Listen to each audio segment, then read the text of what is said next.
you to this local and regional governments day of the Forum Equality, the Generation Equality Forum that is taking place in Paris today. We wanted to make sure that the voices of local and regional government leaders like you were heard, that our commitment was also expressed loud and clear in this forum. We think that the steps that we are undertaking as a local and regional governments movement can be very critical to trigger the type of change that we need in our societies right now. I feel that our movement has learned a lot in the context of the pandemic. There have been very clear calls of our female leadership, the women leadership of United Cities and local governments for transformation. We have come to realize the kind of shifts that we will need to deliver in our models, not only of production, consumption, economic models, but also social models. And we have all felt that although our movement has always been really equality driven, and I am delighted to have with us a proof of that, our founding President Marta Suplicy, former mayor of São Paulo and currently secretary of that same city. We have always been driven by equality, but we have come to understand that probably equality is not enough, that we need quality in the equality, and that we can only reach the type of quality that we need by involving more women in local decision making and in public life in general, that our views, our experiences count. And this is what we are coming to say here today in the context of the Generation Equality Forum. We delivered that message in Mexico, and we are very proud that our voices were heard there and that we have been able to influence some of the key coalitions of the Generation Equality movement. But today we are going to be presenting testimonies, but also a theory of change, I would say, about what feminism can mean for the municipal movement. We have a luxury of a panel, actually, very, very, very important speakers for our movement, but also I think for society in general. I have to convey to you the regards of our co-president, Tembisile Kanimen, who is sick with COVID with her children, so in a complex situation. She was hoping to be able to join us today, but she will not be able to do it. Because of that, we send her our warmest regards, but we are very pleased to start with our vice president and the mayor of Montevideo, Carolina Cose. Intendenta, un gusto como siempre, vicepresidenta, tenerla con nosotros, y le dejo a usted la palabra para la apertura. Muchas gracias. Muchísimas gracias, Emilia. Muchísimas gracias a toda la organización de CGLU por la organización de este evento tan importante en el marco del Foro Generación Igualdad. Compartir con ustedes que a 26 años de la Declaración y la Plataforma de Acción de Pekín, es bueno a veces mirar hacia atrás para tener fuerza, para seguir mirando y caminando hacia adelante. Yo tengo la fortuna de conocer compañeras que estuvieron ahí, en Uruguay, una referente, Lucy Garrido, y que hace pocos días realmente en uno de los paneles compartía con nosotros lo que sentía en su trayectoria y lo que sentía con lo que es el advenimiento y la lucha de la juventud por la igualdad.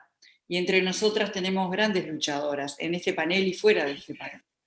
En los años 90, y hay que retrotraerse también a esa época, hay que pensar no los celulares como los conocíamos, otro tipo de comunicación.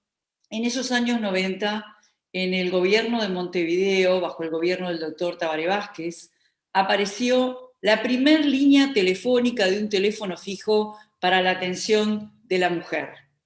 ¿verdad? Fue la primera vez en Uruguay que apareció eso, y apareció en el gobierno de Montevideo. No nació de la nada, ¿verdad? Porque lo que son acciones de un gobierno con sensibilidad social, antes fueron reclamos de la sociedad.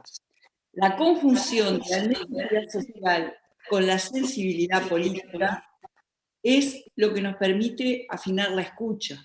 La sensibilidad política es lo que nos permite poner el oído para iniciar un proceso de comprensión de las causas de una injusticia social. Es lo que nos potencia para actuar, para corregirla, que no es restaurar un estatus, sino restañar heridas profundas, pero sobre todo expresar con nuestro discurso, que es muy importante, y con nuestras acciones, que otro mundo es posible. Porque esta lucha no es por el poder.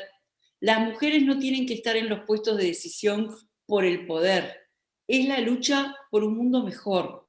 El feminismo, los feminismos, también los movimientos por la diversidad, los movimientos antirracistas, yo estoy convencida que son la esperanza de la humanidad.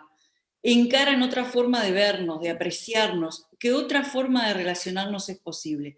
¿Cómo nos vamos a unirnos en este duro mundo para escuchar el dolor, apreciar las enormes injusticias, socorrer a las vulneradas y también promover lo mejor del ser humano, para preparar el mundo para recibir la maravillosa contribución de tantos millones de niñas, de las mujeres, porque lo nuestro es construir desde las ciudades, desde la cercanía, caminemos largo para trabajar por lo universal.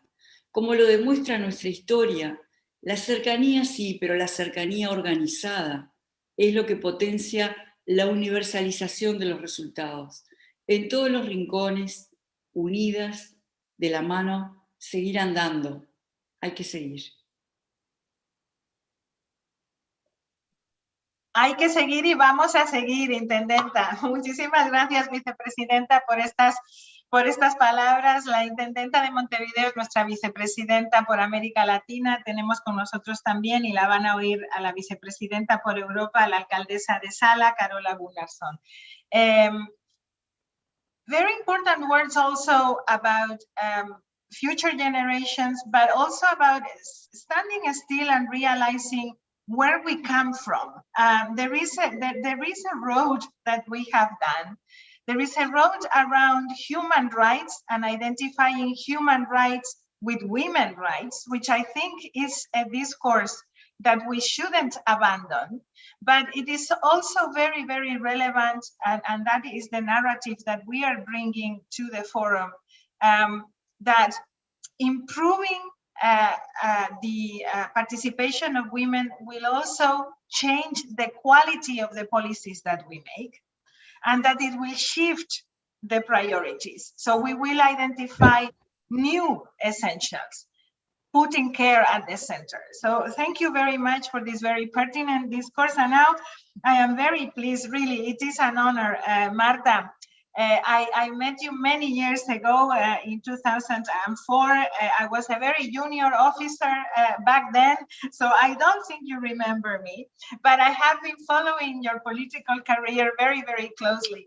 And I was saying, we started with a woman mayor from Sao Paulo in the current shape of United Cities and Local Governments. She's our founding president, together with the then mayor of Paris, Bertrand Delanoë. So it is a great pleasure for us to have you back for the municipal cause in Sao Paulo, one of the greatest cities of the world, but also to have you close to UCLG and around feminism. So founding president Marta Suplicy, welcome, the floor is yours. Thank you. Thanks to Secretary General Emília Saiz and to UCLG for the invitation to participate in the opening session of the Generation Equality Forum, Paris.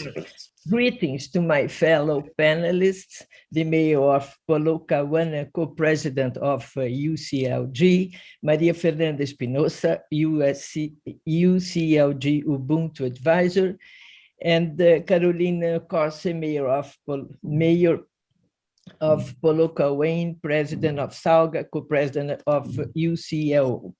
I'm very proud of to be a founding member and first co-president of UCLG, an organization that was born out of the will to join the world's two largest local government organizations. This, however, did not mean business as usual. Our organization had, since its inception, a special outlook, a very special outlook towards gender equality. At the time of the launching of UCLG, we were facing a crossroads. Since the fourth conference of women in Beijing, the gender equality became main stage in discussions through the world, and now it's at the top of international politics, together with an equal wealth distribution between countries, the environment, and racism. Cities are closer to people's lives, and so can be more gender responsive in its initiatives and policies. They are increasingly at the heart of this debate and can create landmark policies that accelerate the empowerment of women and girls. Women are not better or worse than men are, but we have developed the specific qualities of empathy for the everyday suffering of people by taking care of children, the sick, and the elderly through the centuries. That's why we must strive to seek to increase the presence of women in positions of power, in elected office, in boardrooms, and international organizations. Women have accumulated significant experience that should no longer be left out of the decision-making process. It's vital for the empowerment of women that these qualities are incorporated in as many instances as possible. The Brazilian experience shows that with the presence of strong female members of parliament and committed NGOs can make an enormous difference. The Maria da Penha bill has become an international example of an effective and comprehensive policy that empowers women to seek justice against those who violate or intend to harm them. The bill specifies the aggression against women as a crime and has become the foundation of a judicial system to protect women. In the scope of the bill, in the city of São Paulo, we also have the Maria da Penha Guard, a program where Metropolitan Civil Guards routinely visit women at risk, as well as a rent assistance program for vulnerable women who are entitled to financial support for housing. The Brazilian Feminist bill, supported by the United States, was similarly emblematic by classifying attacks on women as a heinous crime. Women are constantly murdered simply because they are women. This reunion and the experience we are exchanging today can determine a new level of commitment towards the gender agenda for the next decades. So be it. Thank you very, very much. We truly believe that we can make a difference with the commitment that United Cities and Local Government has presented to generation equality. We are committing to dedicating over 20% of our budget, which is still small but relevant, to the gender equality cause. And we have committed to putting feminism and the feminist municipal vision into the next era of the municipal movement, with 250,000 members around the world. UCLG as the greatest organization of local and regional governments in the planet can truly make a difference if we pull this together. And the women in UCLG, but also the men in UCLG are willing to make this change. So thank you very much for the encouragement, founding president, Marta Suplicy. I always say to the team, these gatherings are gatherings of friends, of believers, of people that are committed, but they are more than that. They are gatherings towards a very clear objective of transformation. And I am very pleased to introduce to you the next segment of this opening as well. We count with Maria Fernanda Espinosa, who is our UCLG Ubuntu advisor, a member of the GWL Voices for Change and Inclusion, and former president of the United Nations General Assembly. Maria Fernanda, together with Ana Falou, have been accompanying us in the process of bringing the voice of UCLG closer to the multilateral system, but also with a feminist perspective. So I'm really delighted to have you both with us today. And I would like to start with you, Maria Fernanda. You have been very active also in the promotion of the voices of indigenous women. You have also been very active in bringing the voices of women closer to the debates around health and universal health care. What are your views? How are we doing? What is next, María Fernanda? A ti la palabra. Gracias, muchas gracias, Emilia, por esta invitación y por tu sostenido liderazgo y por supuesto a todas las mujeres poderosas que nos acompañan en esta jornada. Pienso que este es un gran día para el municipalismo feminista. Estoy encantada de participar hoy en esta jornada de lanzamiento de una publicación de CGLU sobre el movimiento municipal feminista.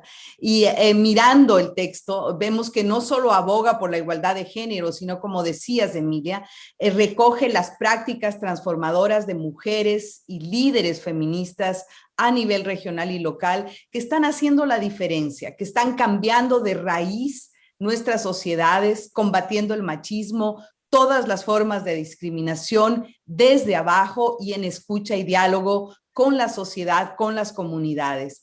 Este diálogo que estamos teniendo el día de hoy se da en un momento preciso, ideal, porque enriquece los compromisos y las acciones para que hagamos realidad las 6 coaliciones de acción del Foro Generación Igualdad, que como sabemos inició ya ayer en París, como un momento culminante de un proceso de 2 años que ha sido liderado por México, por Francia y ONU Mujeres, y donde la voz municipalista y de CGLU ha sido determinante y soy pues una testigo de primera mano. Y yo creo que es indiscutible que la pandemia del COVID ha profundizado, ha magnificado las desigualdades de todo tipo. Sin embargo, el municipalismo ha sido un poderoso antídoto, pienso, para combatir estas desigualdades en las ciudades y en los territorios, pero para informar el debate global también. Tenemos una vacuna, aunque mal distribuida, contra el COVID, pero ¿cuál es la vacuna contra las desigualdades? ¿No? Y pienso que en el caso, por ejemplo, de la desigualdad de género, la vacuna es en este caso más democracia, más políticas redistributivas, no solo del ingreso y del empleo, sino del poder. Y es ahí cuando el municipalismo feminista cobra sentido, porque no solo se trata de un bonito titular, ¿no? Como dice la publicación que nos convoca hoy, sino que se trata de calidad, de profundidad de nuestras democracias. Se trata, y yo diría, porque tenemos poquito tiempo, de 3 temas que me parecen centrales en esta conversación. Primero, potenciar el rol de los gobiernos locales en la provisión de bienes públicos, como la salud, como los centros de acogida contra la violencia, cómo construir espacios urbanos libres de violencia y de discriminación interseccional. Lo segundo, conectar al poder local y regional con esta Alianza Mundial por los Cuidados, que es central y que veo que también es de preocupación de CLU. Esta Alianza Mundial por los Cuidados busca superar la división sexual del trabajo y garantizar el cuidado como un derecho, como un bien público y como un sector dinamizador de la economía. Y para esto se requiere, por supuesto, reconocer, reducir, redistribuir el trabajo de cuidados para incrementar la economía económica de las mujeres. La economía del cuidado, pienso, es una suerte de economía del futuro y hay que prestarla mucha atención desde el municipalismo feminista. Y tercero y último, creo que es fundamental, y hemos estado juntas trabajando en esto, participar activamente en el movimiento feminista a través de fortalecer la participación política de las mujeres en el poder local hasta llevar la voz municipalista en las decisiones nacionales y globales que contribuyan a la construcción de sociedades menos desiguales, más incluyentes, más democráticas y sostenibles. Pienso que la recuperación de la pandemia, este momento de reconstrucción, tiene que afincarse en la igualdad para ser incluyente y sostenible. Y el municipalismo feminista debe ser sin duda una suerte de andamio, el corazón de esta recuperación feminista y por la igualdad. Gracias a CGLU, gracias Emilia, a ti por tu liderazgo y gracias a todas las codialogantes en esta jornada maravillosa por el municipalismo feminista. Muchas gracias y te devuelvo la palabra, Emilia. Muchísimas gracias, de verdad, y un gran aplauso también, María Fernanda, por darnos también ánimos, ¿no? A seguir por este camino. Yo no lidero, yo sigo, lo tengo fácil. Aquí lideran las alcaldesas y yo creo que esa visión muy personal de las líderes municipalistas es lo que da un aspecto muy especial a la propuesta que estamos haciendo de cuidados, que va más allá de la cuestión económica y que pone los cuidados en un lugar diferente, convirtiendo al servicio público en cuidado, ¿no? Es redimensionar lo esencial, ¿no? Y yo creo que esa es una de las propuestas más fuertes. Sí, reconocer que los cuidados tienen que ser valorados de otra manera y ocupar un lugar diferente en nuestra sociedad, pero también reconocer que los servicios públicos en general tienen que estar más pensados desde los cuidados. Like President Marta Suplicy was saying, we have the empathy view of this, and the empathy view needs to lead us in what type of local service provision we can provide. Imagine the domino effect that this can have. I mean, it can really trigger change. And the work that we have been doing with Anna and her team, Anna Falou, is starting to gear towards that. I mean, it comes from the history, from your shoulders, from the experience of the people around the virtual table today, from the women that are here. We are building on the shoulders of giants, but it also starts drawing a path towards innovation. And we have identified those spaces that we would like to innovate around. So we're very happy to share with you what for us is more than a publication, right, Anna? It is a roadmap. It is a roadmap for the municipal movement. I'm delighted to see the Secretary General of UCLG ASPAC with us, Bernardia. Late for you, but thank you for joining us, because together we need to convince the men and the women in our membership to join this roadmap. So Anna, I give you a few minutes now to present to us some of the key findings. You have done also a very extensive job that has not ended here, because I am thinking we need to interview Marta. And we need to interview so many other women. But we have tried to build this roadmap, this publication from true experiences of leadership. And this is why it's built around the stories of the women many of them that are here. Ana, a ti la palabra para presentar este trabajo que va más allá de una publicación, ¿eh? Que nos quede claro, la lanzamos hoy, la presentamos hoy, pero va más allá de la publicación. Adelante, Ana Falú. Bueno, un gusto enorme, muchísimas gracias. To be honest, we are making the difference. We are making in UCLG the difference. Hoy voy a hablar en español, pero estamos haciendo esta diferencia fantástica con el liderazgo de Emilia Sainz. Sin este liderazgo y esta voluntad, no tendríamos hoy en UCLG este empuje, esta fuerza para la construcción del feminismo municipalista. Es un agrado presentar esta publicación. ¿Qué es lo importante de esta publicación? Es que escuchamos en las voces de las líderes de las ciudades, de los territorios, la práctica, pero no solo sus prácticas, sino sus reflexiones. Yo, en honor al tiempo, voy a señalar algunos puntos nada más de lo que ellas trajeron en estas reflexiones, que, como bien dijo Emilia, este es la primera vuelta de recoger esto, pero vamos a ir trabajando en ello más adelante.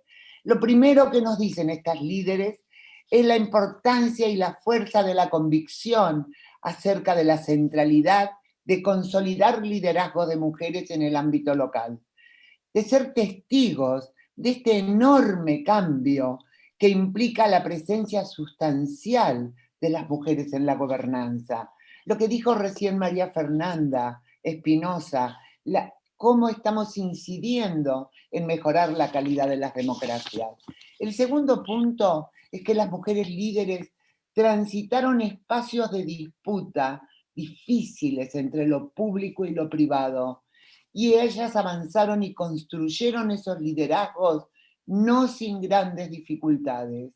Muchas de ellas contribuyeron incluso a transformaciones contundentes en lo político, cuestionando el liderazgo hegemónico patriarcal en los cargos políticos, y casi siempre con altos costos para sus vidas personales. Lo tercero es que las políticas y las agendas políticas realmente tienen un significante potente en estos liderazgos, porque potencian los bienes urbanos, como recién se dijo, porque ponen al centro de la agenda política en los cuidados, la cooperación, la empatía, la economía, la sanidad. Estas mujeres líderes muestran no solo un talento técnico y una capacidad política, sino una sensibilidad social.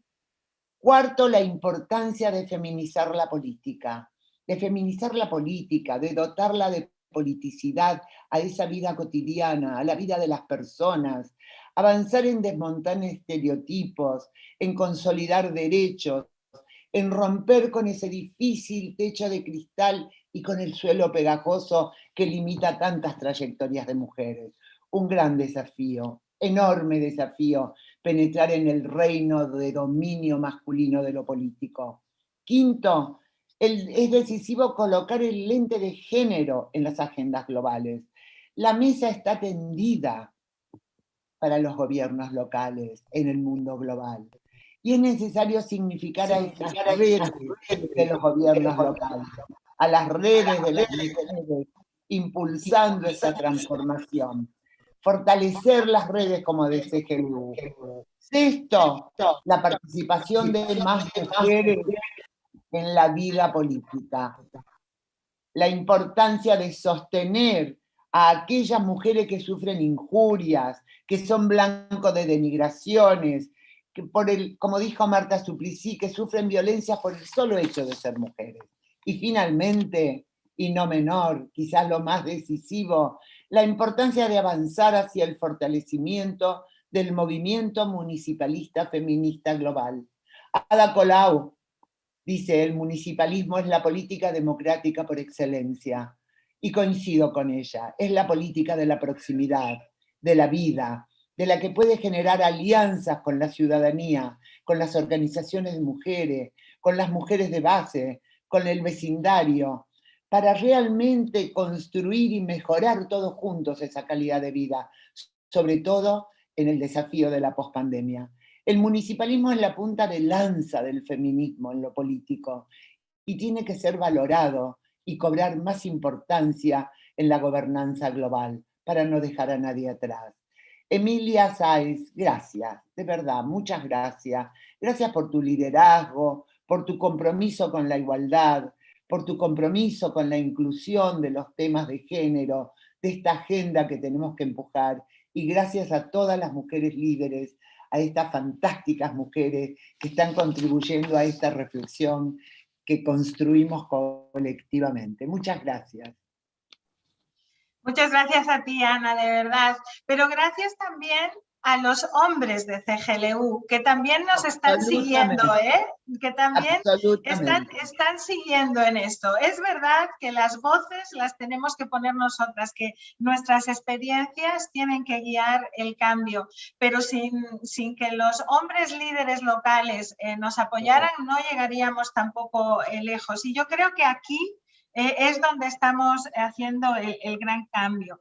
Another reflection that I get from your presentation, and we have shared in the chat, you can download the presentation for those, the publication for those of you that haven't seen it before, is the very important notion that what we are doing here is shifting the social contract for the future, right?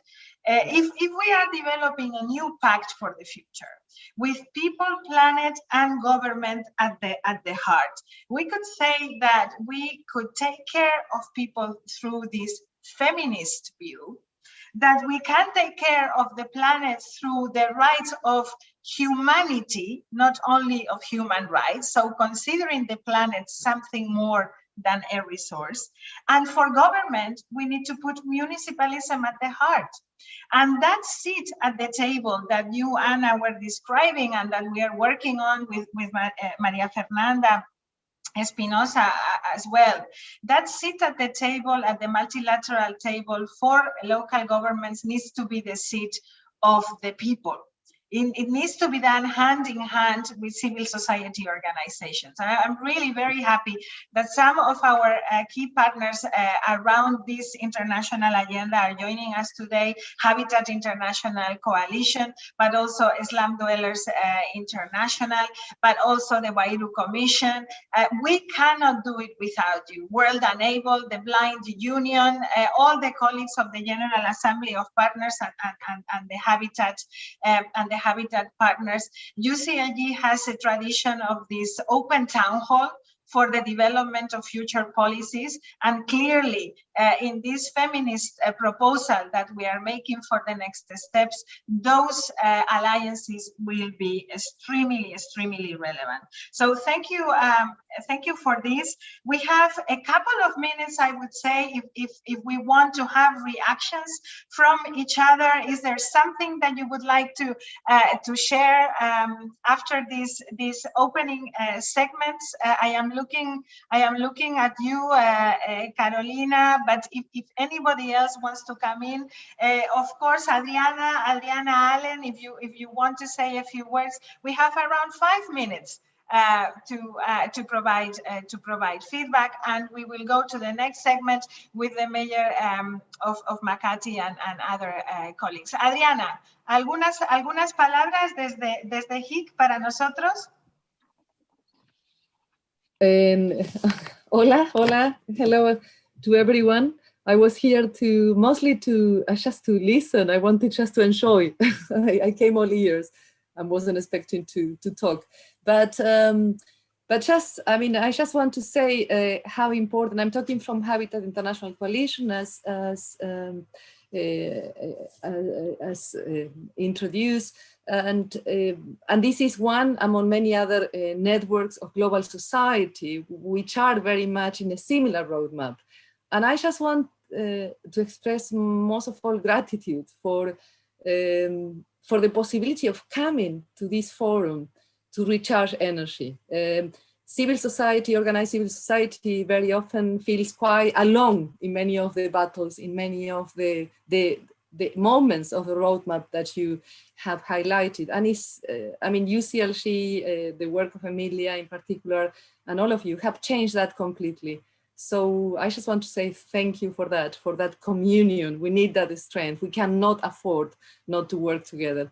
And thanks to Thank you, Adriana, and apologies for putting you on the spot. I am known to do that always, but I just want indeed to make sure that we also showcase to the international community that we are not just waiting for national governments or the international community to create a space between civil society and government, that we can actually create that platform ourselves, and this town hall process in United Cities and local governments needs to provide that space.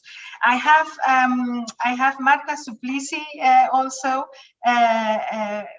requesting the floor. Marta, the floor is yours.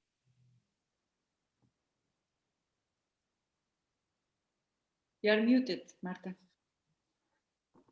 As you were talking, I was thinking one of the most important agenda that we should pursue to make it very important, very crucial, that is the gender agenda.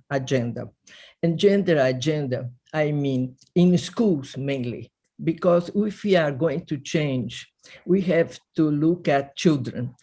And the gender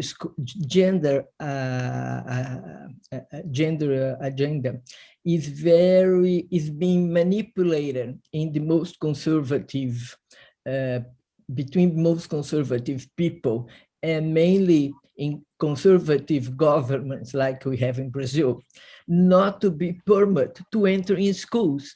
And at the beginning, it was kind of complicated to understand, and then it was very easy, because when you start to discuss gender, you discuss about, discussion is political, and the discussion is between equality between genders, and between violence against women, is between violence towards LGBT, is between violence against racism. Is a very, very complete agenda that talks about equality, and it's agenda about equality in all senses. And power for people, men or women, don't want to discuss that. So in schools mainly, it's something that is crucial to be discussed, because when you start to discuss that with children and they see different point of views, they immediately perceive what's going on, and they don't admit certain things to happen. And we'll be doing a very good work at the bottom. Thank you, Marta. And I think indeed this transformation that needs to be triggered from the bottom up, from the communities, but also from a very young age, is also a transformation that can truly be accompanied if we put care at the center. If we teach our children to behave differently, to be young boys need to understand that being empathetic and showing weakness and caring for others is a quality that they can own as well, and their own quality of life will improve, right? So I think that is part of this exercise and the proposal that we are making. Thank you very much for those inputs. I'm going to give the floor now to the Secretary General of UCLG ASPAC, the other woman in the group of Secretary Generals of United Cities and local governments. It feels lonely sometimes, right, Bernardia? But I'm really pleased that you can join us. Your thoughts with this group, and please show me your hands if you want to intervene, any of you. Otherwise, I would be going to the next segment. So Ana and Carolina and Maria Fernanda, you just let me know if you want to intervene or not.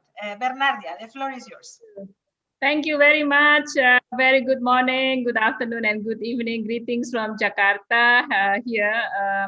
And I'm very, very happy to join all the women here, Emilia, for making a very strong movement on the feminism transformation. I think this is a really big achievement, and congratulations, of course, to every woman who managed to reach a certain level and make a difference. I think the battle is still there, and then we have to believe in ourselves that we can reach the equality, and also, and of course, the women empowerment, and this is possible. I think we have to care ourselves and also care others, and believe in ourselves and believe to others that we all can make difference. And we see also already transformation in Asia Pacific. We see 50% of women leaders in Nepal, for example, but they need also capacity building. They need also empowerment, because this is also new for many of the women leaders in Nepal particularly. I think this movement should continue, and we need to have a very strong advocacy. And we are so happy also that several associations in the countries also have women components in the association. So we have to have the combinations of advocacy, capacity buildings, and knowledge transfer. But the most important is that we have to motivate ourselves and motivate others, and of course motivate the men, because we can make a difference together with the men. So I think this is congratulations again to all the powerful women here. I'm also happy to see our mayor from Makati with us this evening. But congratulations once again. So let's continue working forwards towards this 50-50 gender equality. Thank you, Emilia. Thank you very much, Secretary General. I think you have brought this component around capacity building, which we shouldn't forget, which is very relevant. I think we have a very strong message now, a very strong moment that we need to follow up on, but we shouldn't forget that capacity building and women caucuses, like we have been promoting in the past, the local to local dialogue also between the grassroots women and the political women are extremely important. So I have seen the hands of Ana Falú, and then I have seen Intendenta Cose as well. Ana.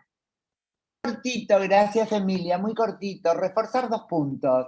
Recordé algo realmente significativo cuando hicimos la entrevista a la querida Carolina Cose. Ella dijo, entre muchas cosas muy significativas, algo que a mí me gustó y me parece que tengo que compartir, que es que no podemos solas, que tenemos que cuidar ese mensaje de que las mujeres podemos solas, porque en realidad necesitamos de las otras. Y necesitamos de los otros democráticos, como dijo muy bien Emilia, ¿no? Hay hombres democráticos que son muy importantes en esta construcción, pero también estar muy consciente de la ausencia o el escaso compromiso de los partidos políticos con los liderazgos de las mujeres. Y entonces la importancia de fortalecer las redes de mujeres.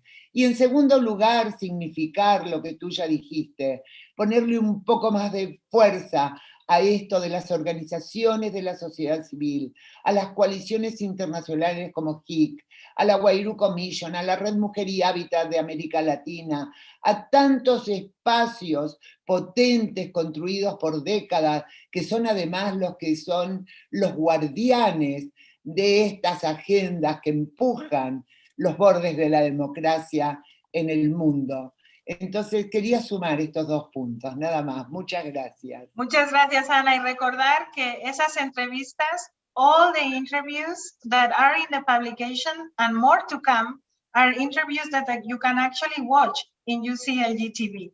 So you need to find the link, and we'll share it with you, because beyond reading them, I think you need to see these women sharing a lot of what they have experienced. Vicepresidenta, a usted la palabra. Muchísimas gracias, Emilia.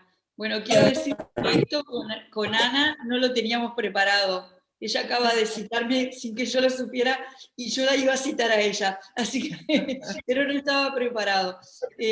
No, quisiera destacar en esta reunión y en todas las actividades que organiza GLU, el ánimo que hay de construir hacia el futuro, pero siempre con una mirada muy pegada a la realidad.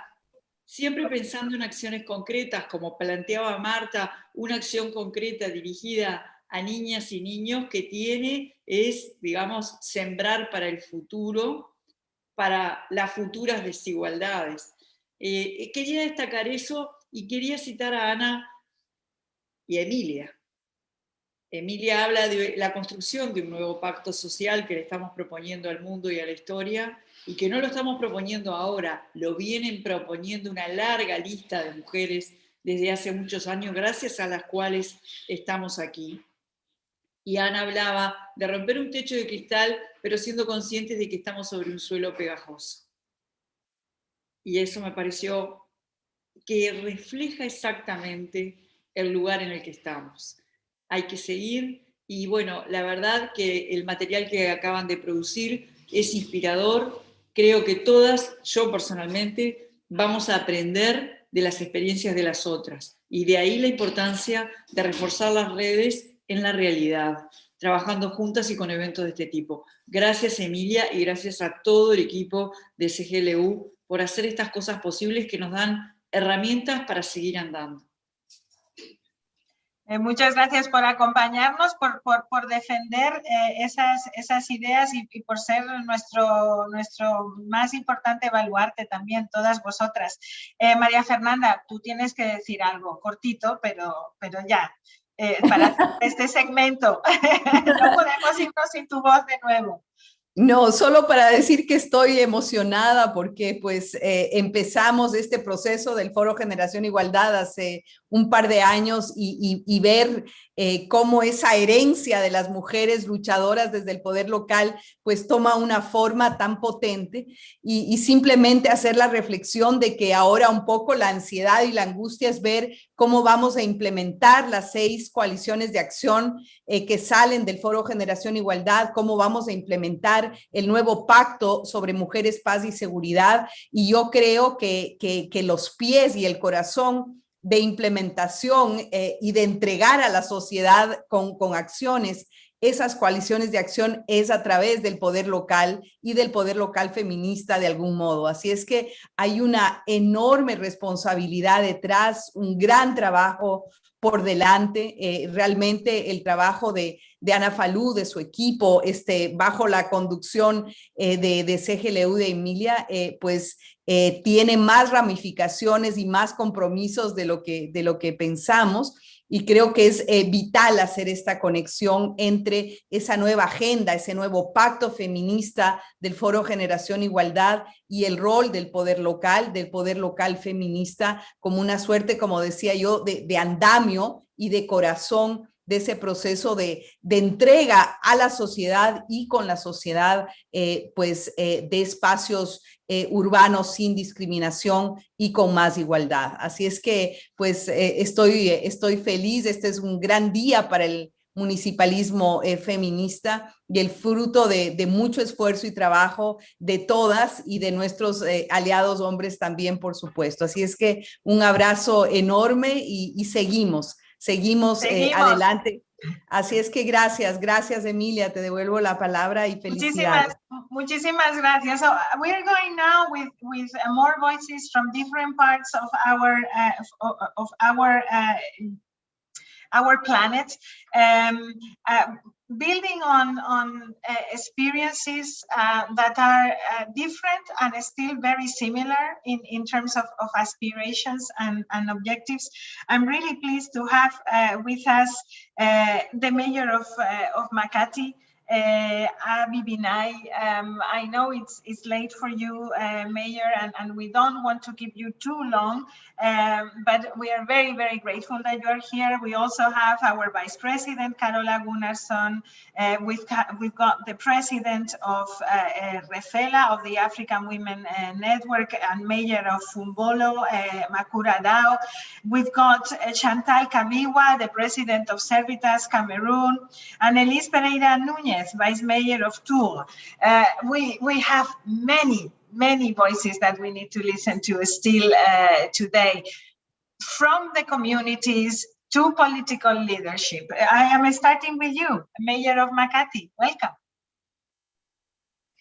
Good morning, good afternoon, good evening to all. I'm very, very happy to attend this meeting of women for a change, because usually I'm the only woman speaking in a conference, and it's a male dominated. So it's a very refreshing experience to have a group of all women all over the world that are making a difference in their own little way. So our country today can be described as a nation of vigorous, exuberant, and strong women. The family unit, government agencies, businesses, and private organizations are dominated, led, and run by women directly and indirectly. Compared to other Southeast Asian countries, women in the Philippines are proud to enjoy a greater share of equality. Makati City, the country's financial center, is actually led by two women. I as mayor, and my vice mayor, Monique Lagdamia, is also a woman. Over the past 5 years, we have strived to restore efficiency, responsiveness, and compassion in governance and public service.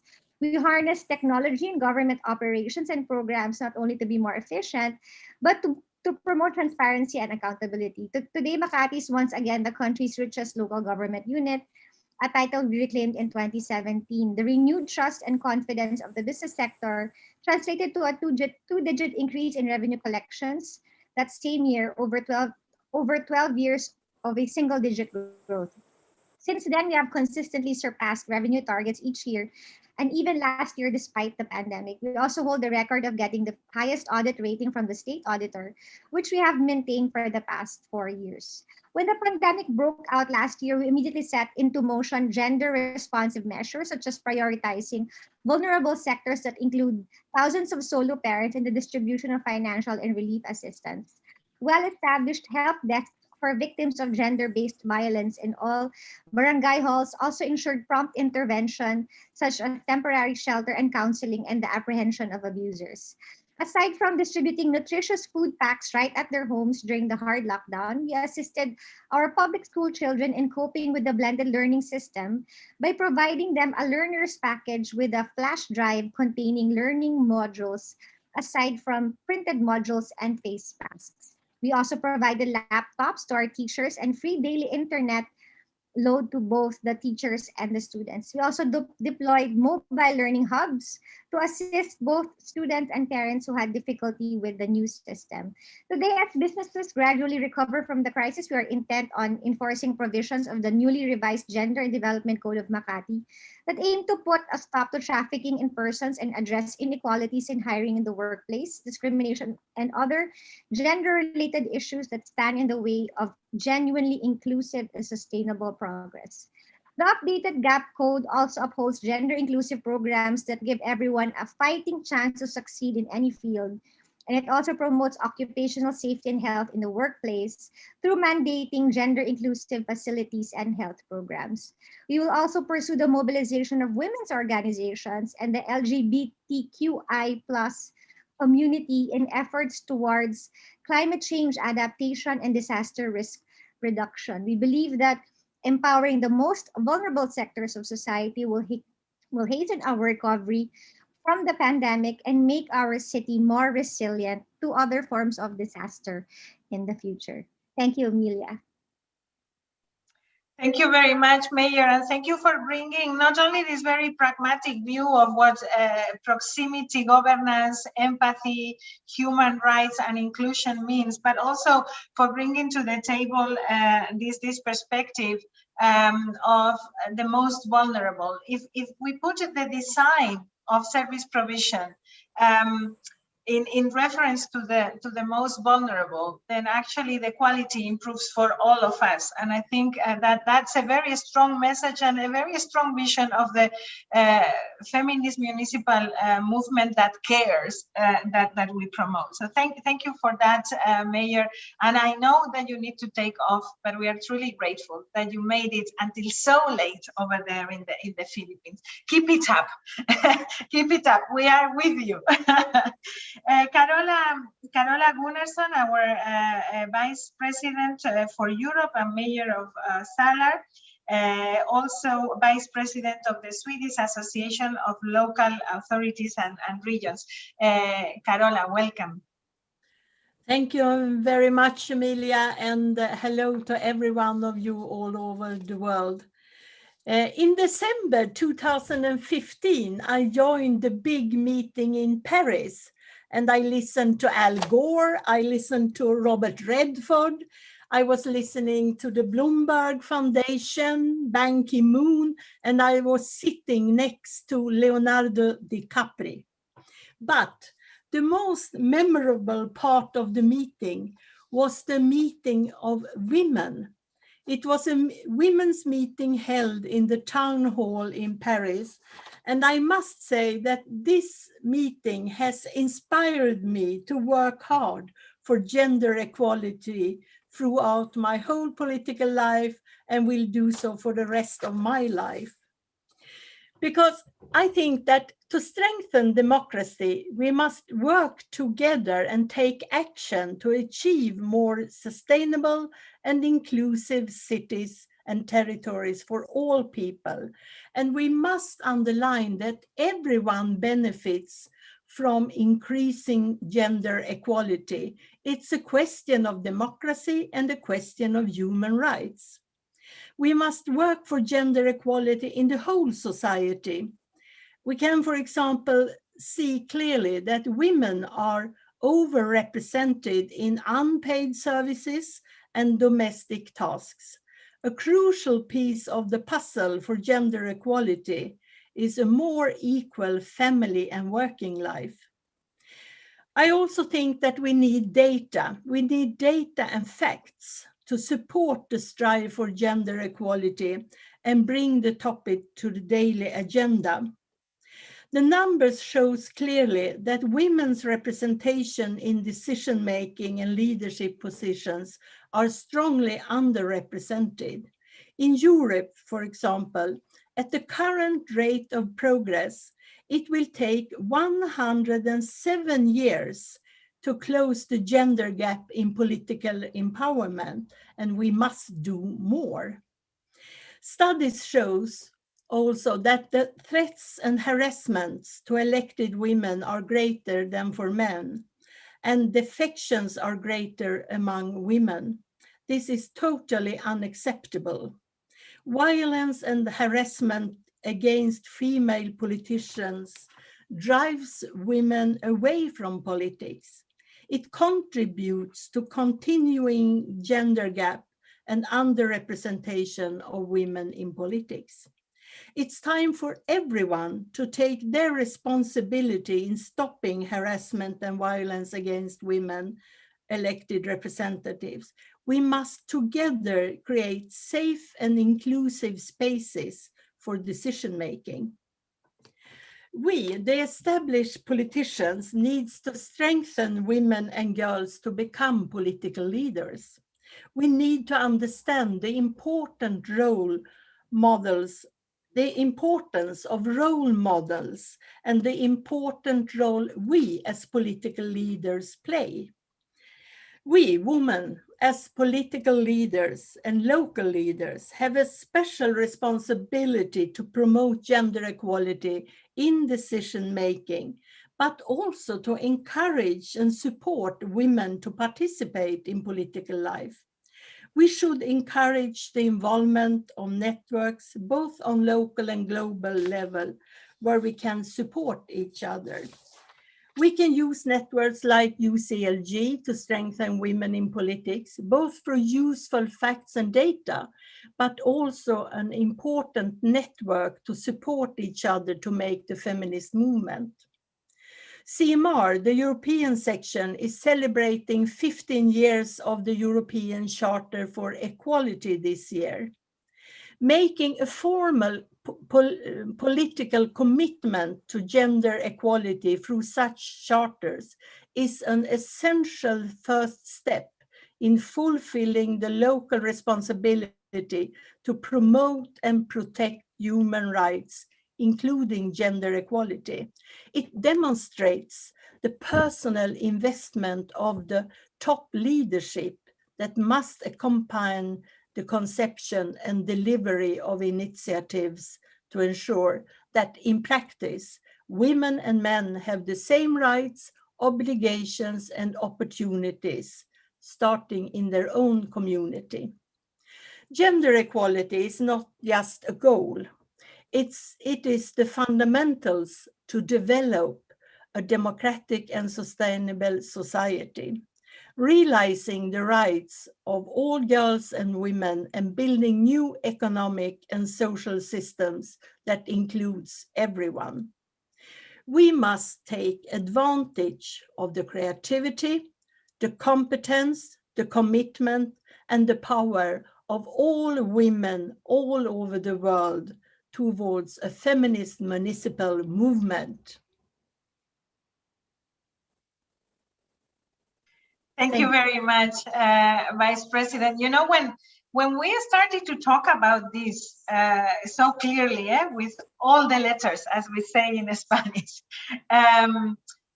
explicitly about feminist municipal movement, we were afraid. We didn't know whether it was going to work, how this was going to be received. Equality is one thing, but then feminism, that was something else.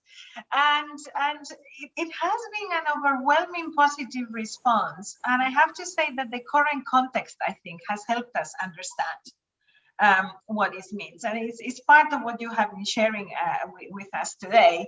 First, we need to be aware of that as women and support each other. Then we need to work with the men in the leadership and put it on writing, you know, through this charter, like the European Charter and the African Charter that we are developing now with the network of Refela. But then we need to call things by their name and not be afraid of claiming this, right?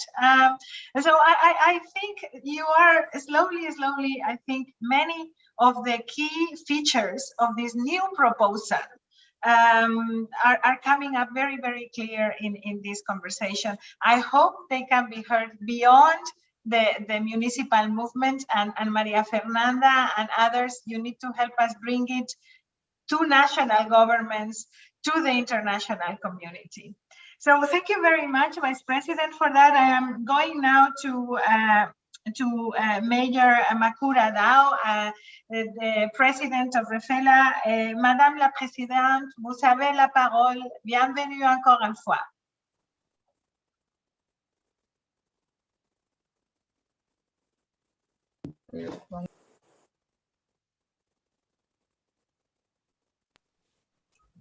Ça marche? Bonjour. Bonjour. Merci. Bonjour, Emilia. Madame la secrétaire générale des cités et gouvernements locaux unis, chers collègues maires, honorables panélistes et participants, mesdames et messieurs, c'est pour moi un plaisir et un honneur de porter la voix et de m'exprimer au nom du réseau des femmes élues locales d'Afrique. En cette journée de célébration du mouvement municipal féministe, vous savez combien la promotion du leadership féminin dans la gouvernance de nos villes et territoires est chère aux membres du Refela. Nous sommes convaincus que la bataille que nos États et la communauté internationale ont engagée à Beijing en 1995 visant à corriger les injustices à l'égard des femmes et à promouvoir l'égalité du genre partout dans le monde se gagne ou se perd avant tout au niveau local, au niveau de nos villes et territoires, dans le vécu quotidien de ces injustices et ces inégalités. Et que c'est d'abord au niveau de la gouvernance des territoires qu'il faut engager cette bataille. Si l'on est soucieux de son impact concret sur la vie des femmes et des filles dans nos communes et villes et territoires. Nous sommes tous témoins de ce que les femmes ont particulièrement souffert de la pandémie COVID-19 en Afrique, car généralement, en charge de nourrir leur famille, elles ont été dans l'impossibilité de remplir correctement cette fonction parce que leurs moyens de subsistance, tirés essentiellement des activités du secteur informel, ont été très gênés par les politiques de confinement prises par les pouvoirs publics. En réalité, beaucoup de femmes des couches défavorisées de la population ont dû passer outre le respect du confinement parce que, entre le choix de mourir de Covid ou de mourir de la faim, le choix est vite fait. Ce faisant, la plupart de ces femmes ont été plus exposées à la maladie et un grand nombre d'entre elles l'ont contracté. Ici aussi, l'injustice envers les femmes a éclaté au grand jour. Je voudrais aussi rappeler que nous avons assisté à la recrudescence des violences faites aux femmes et aux filles à cause de la promiscuité obligée du fait de la difficulté à sortir de chez soi liée au confinement et au couvre-feu. Et ces femmes, violentées dans leur domicile, n'ont pas pu être secourues et cela a sans doute eu des séquelles profondes dans leur vie. Mais par-dessus tout, nous sommes persuadés que sans la promotion du leadership féminin au niveau des collectivités territoriales, des progrès significatifs ne pourront pas être réalisés dans les domaines pour lesquels les femmes ont une grande sensibilité, comme le sort de l'enfance et de la jeunesse dans nos villes et territoires, la promotion de l'émancipation économique des femmes, une meilleure sécurité des femmes dans l'espace public et l'espace privé, la place de la femme dans la transmission des valeurs culturelles pour promouvoir le vivre ensemble.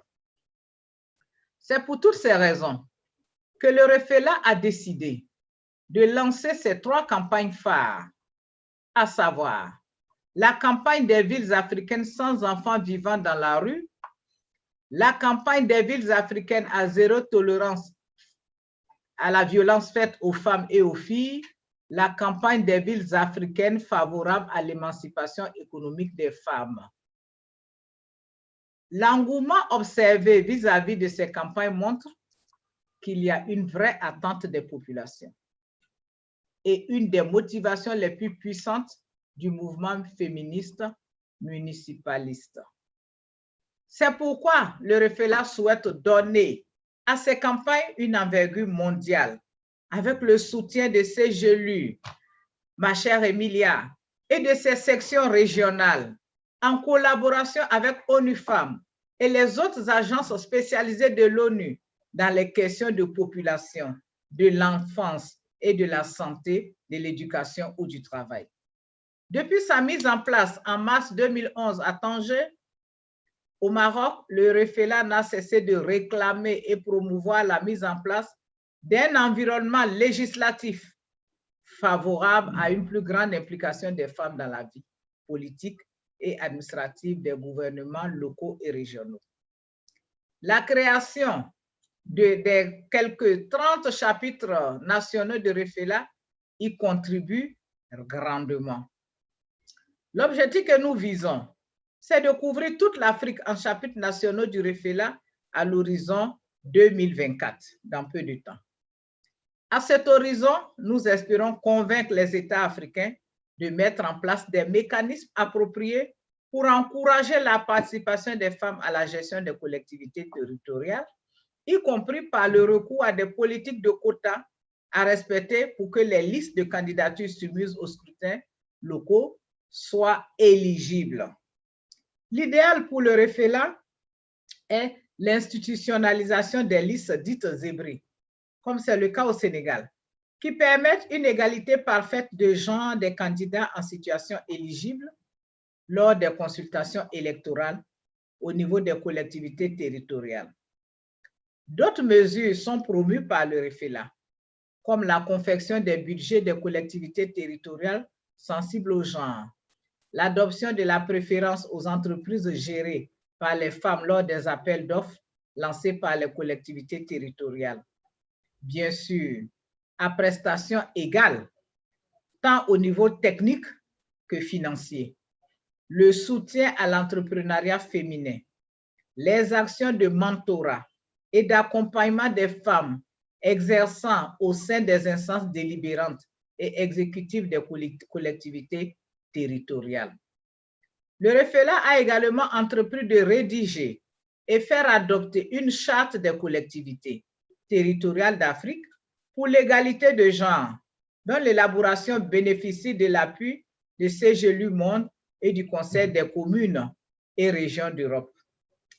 Cette charte doit en principe être adoptée lors de la réunion de l'Assemblée générale du REFELA, prévue dans le cadre de la 9e édition du sommet Africité, prévu du 26 au 30 avril 2022 à Kisumu, au Kenya. Ce sera un moment extrêmement important pour le mouvement féministe municipal en Afrique et je vous invite à venir partager ce moment avec nous à Kisumu. Voilà ce que j'avais à vous dire, ma chère Emilia, à propos de la présente journée des gouvernements locaux et régionaux dans le cadre du mouvement féministe municipal. Et je vous remercie pour votre très bonne attention. Merci, merci Madame la Présidente. Nous aussi, nous sommes ravis d'avoir cette proposition très concrète de l'Afrique. Je pense que cette publication que nous sommes en train de présenter aujourd'hui, ça fait partie aussi de votre propre travail et j'espère qu'on pourrait aussi amplifier les voix féminines et africaines dans la continuation de ce travail qu'on va faire, mais aussi dans nos futures publications. Donc, merci bien, Madame la Présidente. Et je voudrais maintenant passer aussi à la vice-maire de Tours, président du comité d'égalité de notre association française, Cités Unis France, Elise Pereira Nunes. Bienvenue, à vous la parole.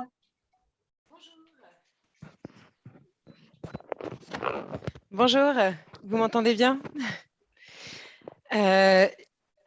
Je vais parler en anglais, du coup j'avais préparé en anglais. Well, thank you very much for giving me a voice today. I feel really, empowered by being surrounded by so many powerful and resilient women. This is a pleasure. And basically, I couldn't agree more with everything I've been hearing so far from the beginning of this session. In France, in cities like Tours, locally, equality among elected numbers of men and women is possible because we have parity laws that make it compulsory.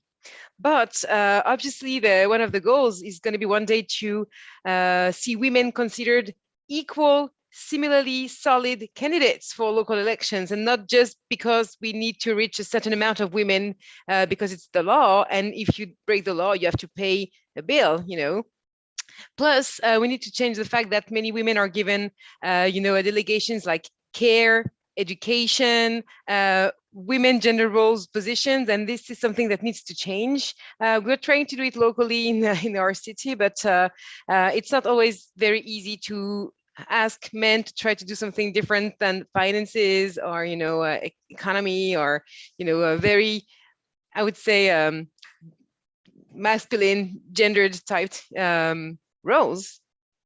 And finally, because we lack women at the table at the tables where decisions are being taken, that we have less women being elected mayor, and obviously, by extension, we have less women being elected and named president of metropolises or of very large cities.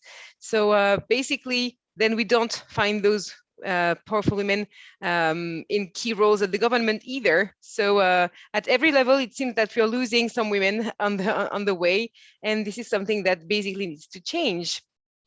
That's why we really need to have more women being visible, being gender roles to which young girls will be able to identify one day. And there is, as somebody said before, a really big progress to make regarding education, the way we teach gender roles, the way we teach discrimination from the youngest age. So obviously girls need to be raised more confident, but little boys need to learn from the earliest age to make room for everyone, and to to understand that we all need to share the room, which means those seats later at the table of negotiations. And it's not taking from someone to give to someone else, it's just to make room for all. So local governments, what's their part in that? Well, they really need to fight against those gender roles and those gender types everywhere. We need to sensitize, every agent that worked for the city hall, whether it's the police or people at the you will meet to change your sometimes your gender on your papers. It needs to be the people who stay with the children, when they are at the youngest age, to take care of them. And we really need to work at every level. We need to give parenting classes, parenting programs also to help parents, because this is not something that's just out of the blue. We need to be there for them and to accompany them. Besides, we also need more transversality regarding gender equality, because we need this to be, as we sometimes say, you need to put your gender glasses on and see how we have to identify in which sectors you have the biggest inequalities, whether it's the way the city is organized, urbanism, education, finances. You talked about budget sensitive to gender. This is something that French cities are trying to really start. It's the very beginning of it in France, but we really need to get there. And obviously, alone we are weaker, as we know that. And if we talk about making voices heard, it's very interesting for cities like Tours, for example, to be part of the network Cités Unies France, because it's the network of the French collectivities with international corporations. And the point of, I'm very proud because I'm very honored because I was named president of the gender work group. And basically, this is a way, it's the way to I would say to create keys to open those doors that will make female women leadership more visible. And this group, for example, tends to encourage local elected representatives, whether they are men or women, obviously, to identify the gender inequalities in their own cities, in their own functioning, whether it's sports, education, culture, security. And we need to find solutions together in here and there, locally in France, but we need to share our experiences, and we need to hear experiences from other countries, other cities, to see how we can just go a bit faster all together. Because as we already discussed with Emilia before, time's up. We can't lose more time. We need time to make things happen, but we need to accelerate this process. And obviously, we need all actors of change to be sitting equally at the same tables, because we need to find solutions thanks to local citizens, to local associations that knows more than anyone else what are the local issues that need to be fixed. And basically, we need to make our and all territories more equal for all, and to make women and members from minorities like LGBTIQ people's voices heard and taken into account. Thank you. Thank you very much, Chantal. Carola, the Vice President of UCLG, always says that if we go at this pace, we will need 100 more years, and we don't have those.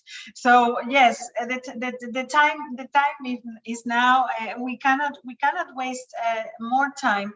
But it's also about, we are in such a significant moment for our planet and for our civilization, in fact, where we are realizing that we are reaching the limits of humanity, right? There are the climate emergency that we are going through, the inequality emergency, not only around gender, but around many other topics.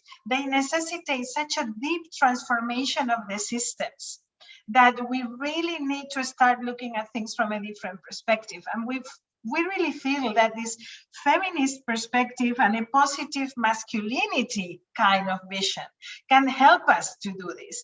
And you have all been saying today that it's not only about the shift of power, which is very important, and we need to face that, but it is about innovation. So in our work around feminist movement, we are saying yes, we need to work on the legal framework, like you were saying, Chantal, and the legal framework can look good, but the reality is that the sticky floor is still there and the glass roof is still there.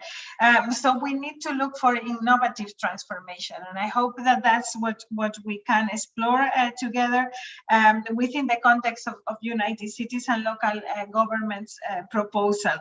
I am going now to Chantal, Elise, I mistake your name, Elise. Chantal Kamiva is president of Servitas Cameroon, and she's very close to a very good friend as well of UCLG, a very important leader in our gender equality fight. Minister Celestine Kecha. She couldn't be here with us, but she sends her greetings, and most importantly, we have Chantal with us to share experiences from Cameroon.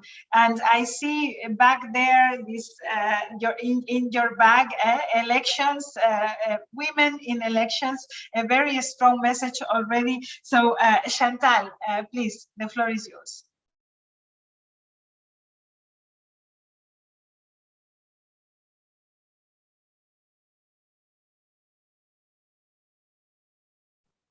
On vous entend pas?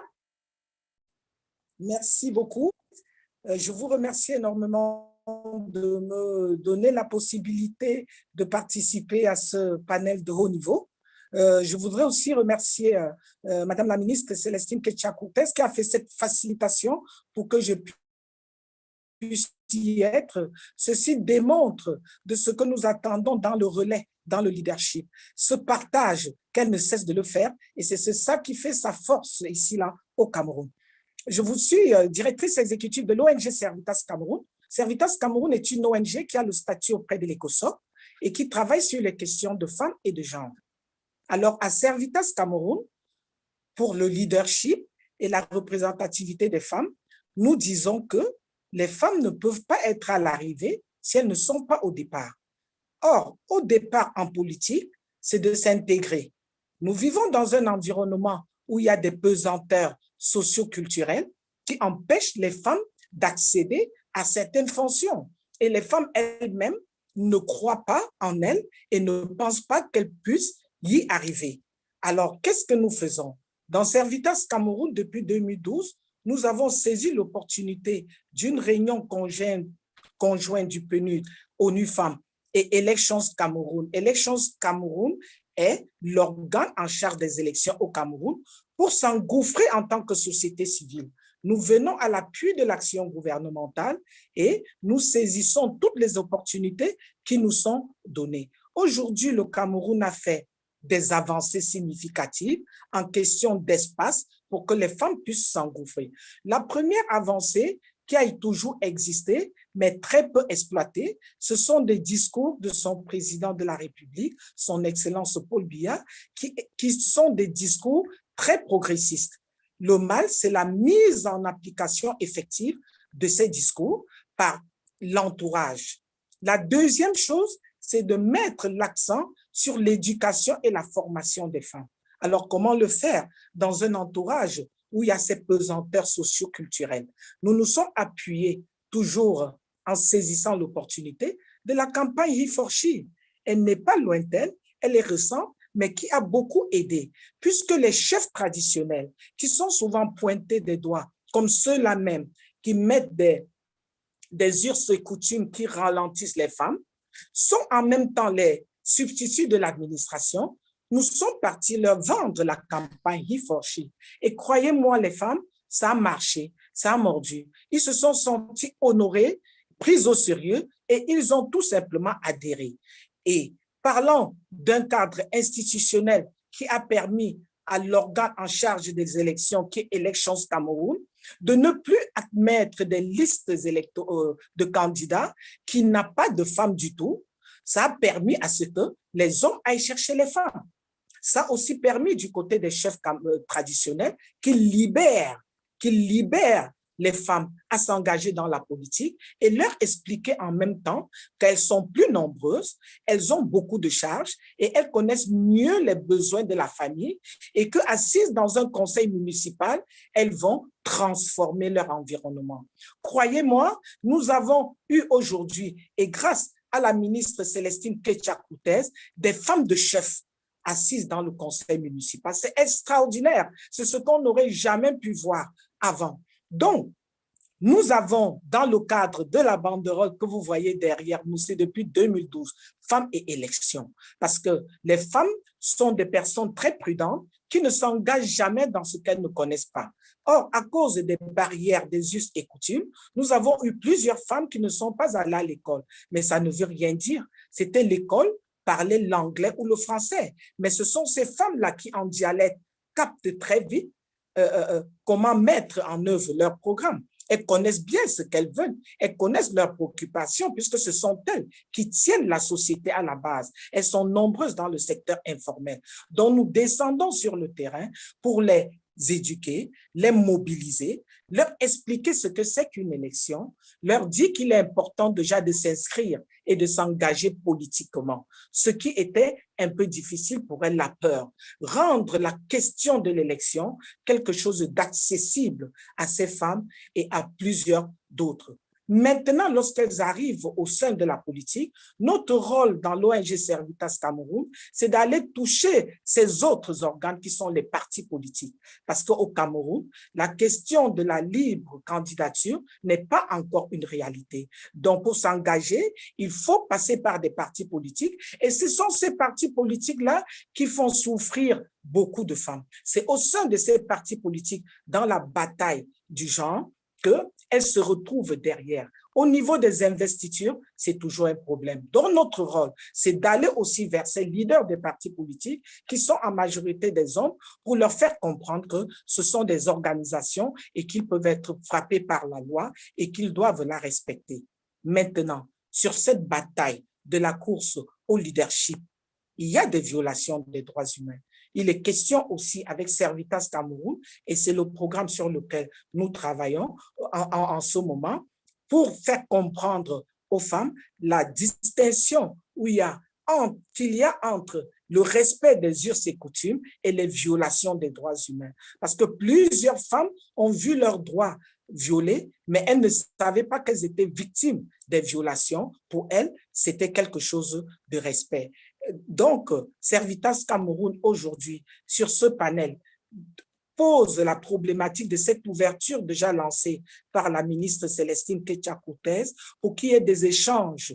Parce que sur un panel comme celui-ci, pour 2 à 3 minutes, nous ne pouvons pas tout dire, mais il y a beaucoup à faire. Le simple fait d'être ici, là, c'est l'honneur de plusieurs autres femmes qui, à côté de ces chefs traditionnels, ont reçu des titres. Elles sont des reines, des princesses. Nous utilisons tout cela pour que la femme puisse être épanouie, libre, accessible et qu'elle prenne le pouvoir. Parce qu'au Cameroun, comme ailleurs, nous représentons plus de la moitié de la population et je vous remercie. Merci bien, merci pour cet discours très inspirant pour tout le travail que vous êtes en train de faire là à Cameroun. There is something very interesting and I hope we will continue working with you, with Servitas and also with Minister Celestine Ketcha. Something very interesting you have said about traditions and culture versus innovation and human rights. And women in Africa have always had very big responsibilities.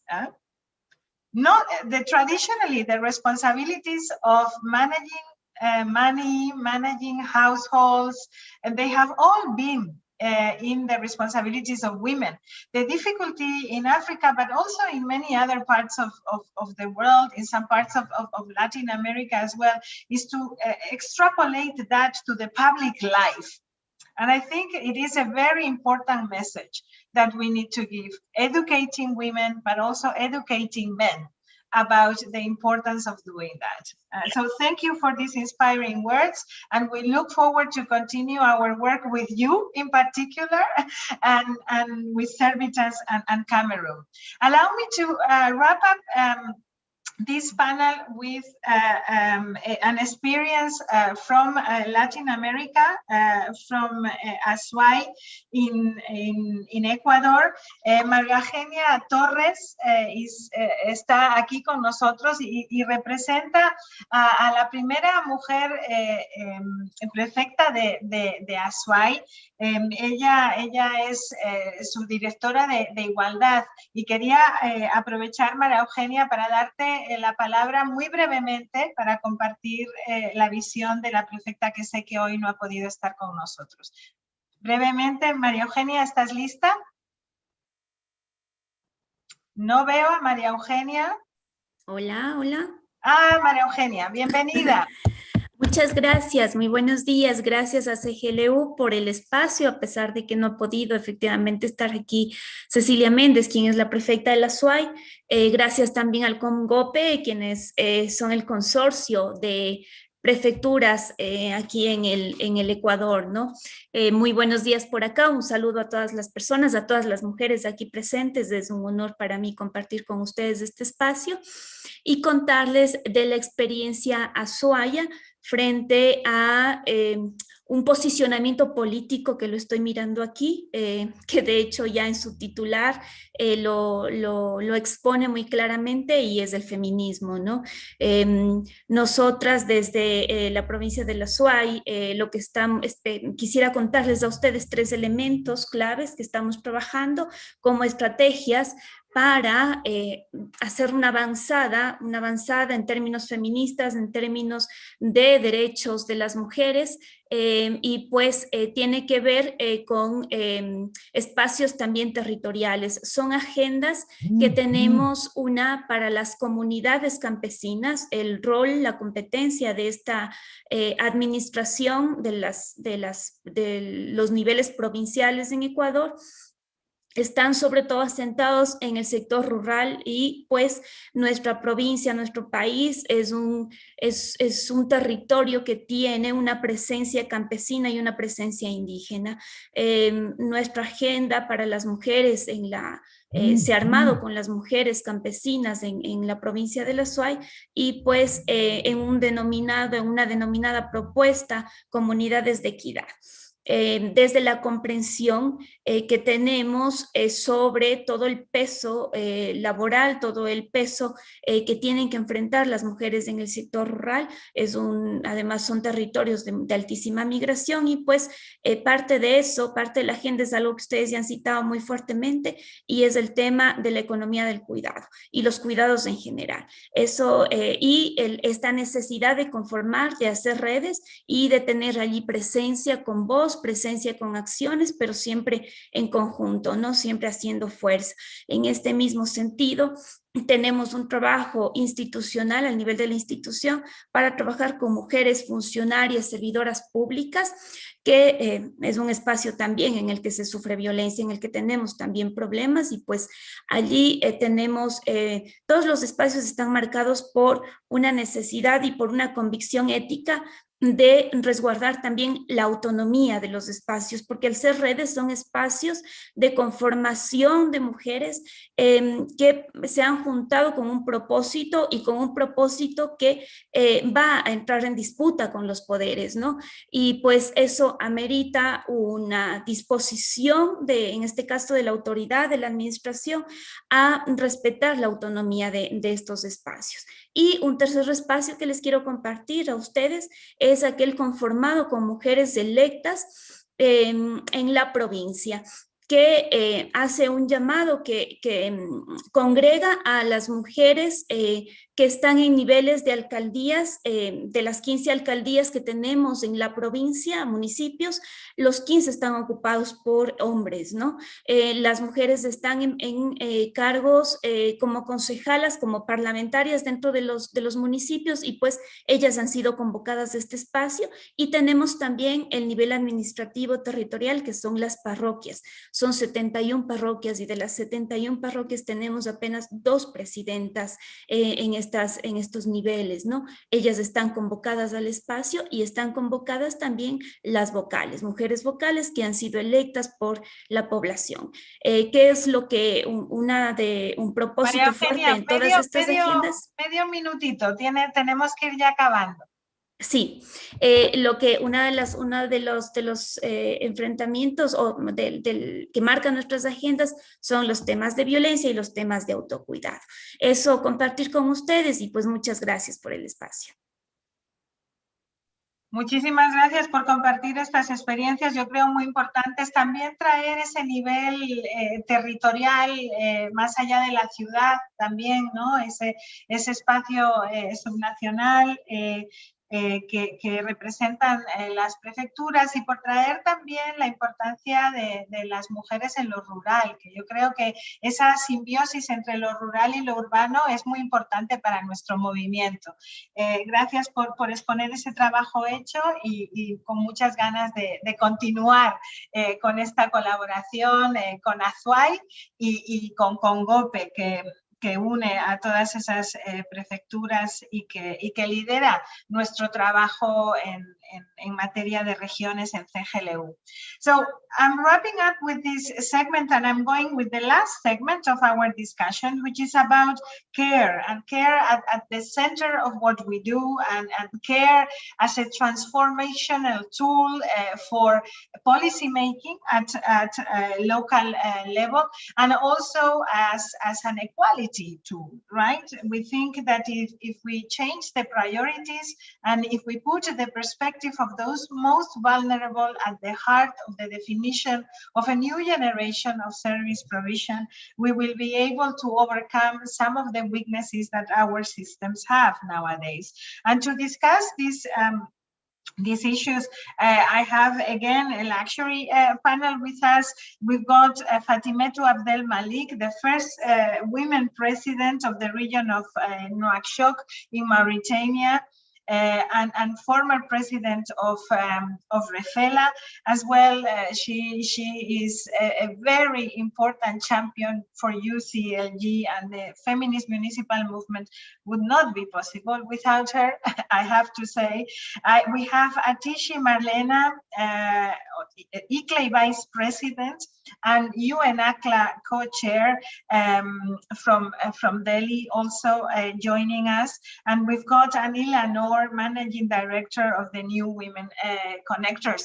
We really look forward to hearing your inputs, your visions around some of the objectives that we share in the context of this Generation Equality Forum, but also your vision towards transformation as an equality-driven movement that we represent. Je voudrais commencer par vous, Madame la Présidente, Fatimetou Abdel Malik. À vous la parole. Merci Emilia, merci à toutes. Merci de me donner l'occasion de parler à cette tribune combien importante et à cette journée combien importante pour nous en tant que femmes leaders, en tant que femmes menant un combat depuis très longtemps.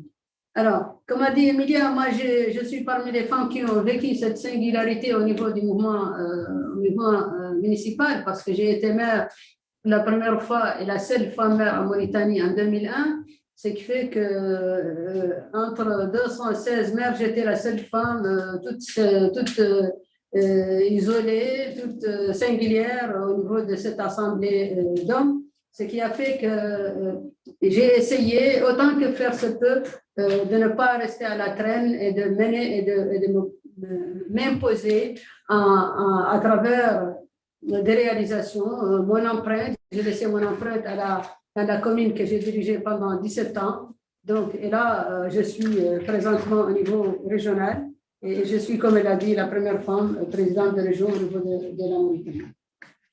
Alors, c'est un sujet extrêmement vaste, mais je vais quand même juste m'appesantir sur des aspects, rappeler un peu le décor, comme a dit ma présidente, Madame Dao, rappeler un peu que les femmes, au niveau de nos pays, en Afrique, particulièrement en Afrique, même en dépit des textes de nos constitutions, de la Charte des Nations Unies, des ODD, de tous les textes des pays qui ne stipulent pas une discrimination explicite, il n'en demeure pas moins qu'on est très loin encore de ce à quoi on ambitionne en tant que femme.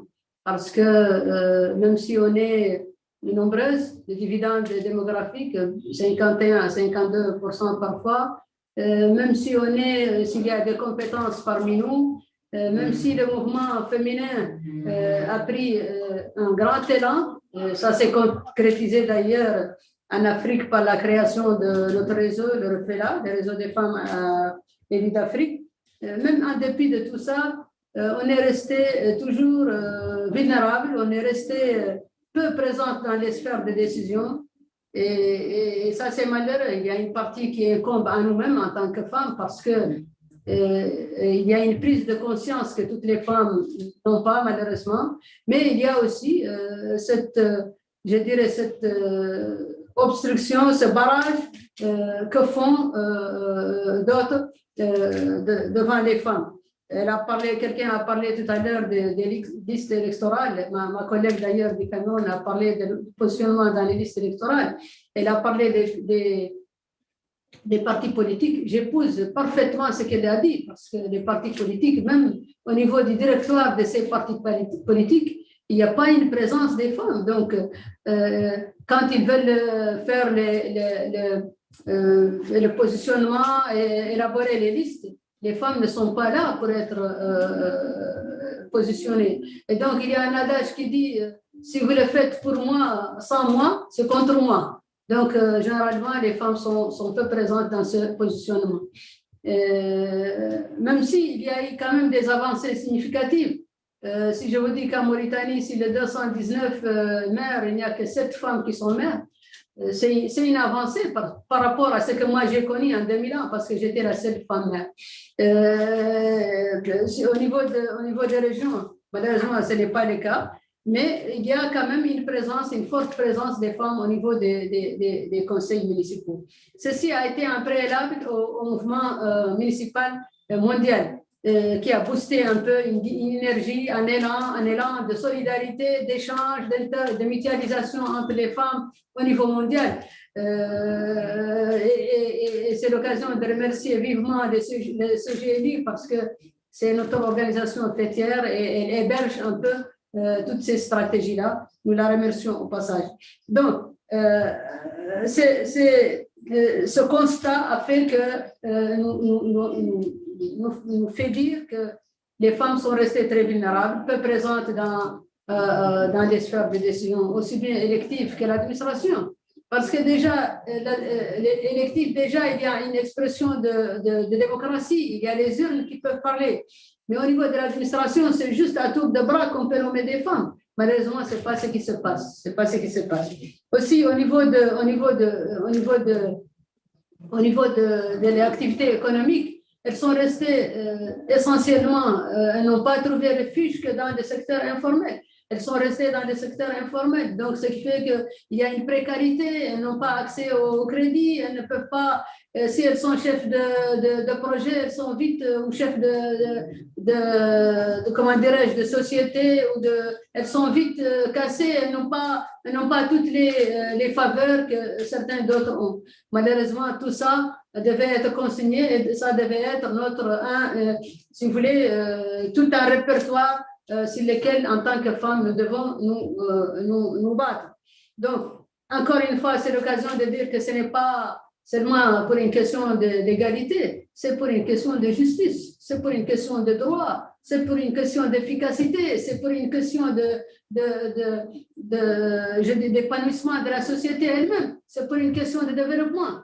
Donc, c'est la moitié qui si vous voulez, la moitié de la population qui qui est dans l'actif, mais c'est l'autre moitié aussi, c'est elle qui est à l'origine de l'éducation, qui est à l'origine de l'éducation de toutes les générations. Donc, elles doivent être entourées nécessairement de tous les soins parce qu'elles doivent être présentes partout, partout, c'est toute la chaîne.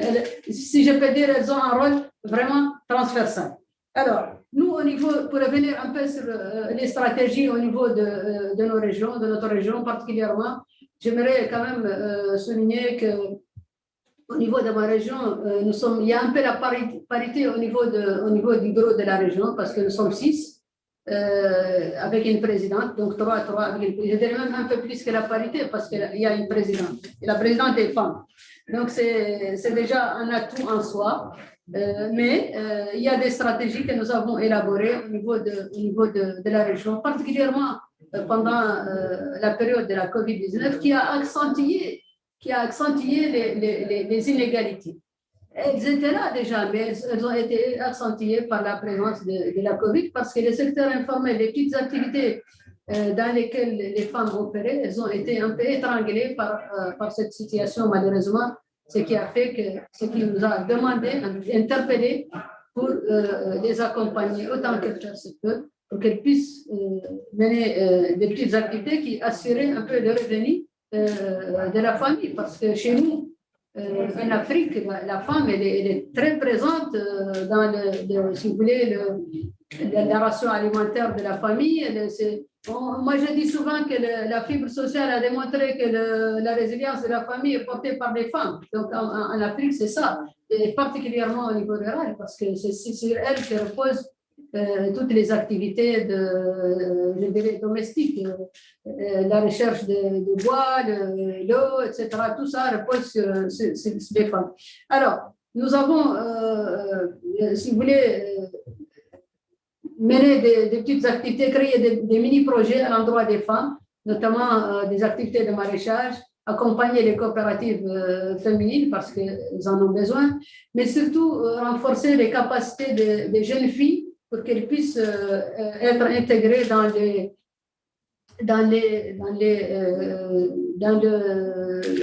travail, quoi, dans le marché du travail.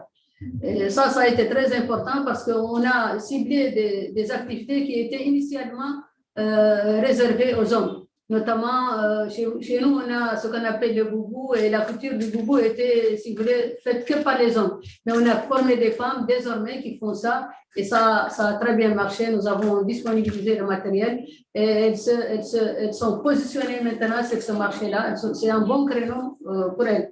Nous avons aussi, pour revenir sur la santé particulièrement, parce qu'encore une fois, elles sont vulnérables sur toute la ligne, mais particulièrement au niveau de la santé, nous avons opéré des caravanes médicales. Nous sommes allés au niveau décentralisé dans les quartiers pour retrouver les femmes, pour retrouver les jeunes filles, pour qu'elles puissent vraiment les approcher pour leur apporter les soins qu'il faut, etc.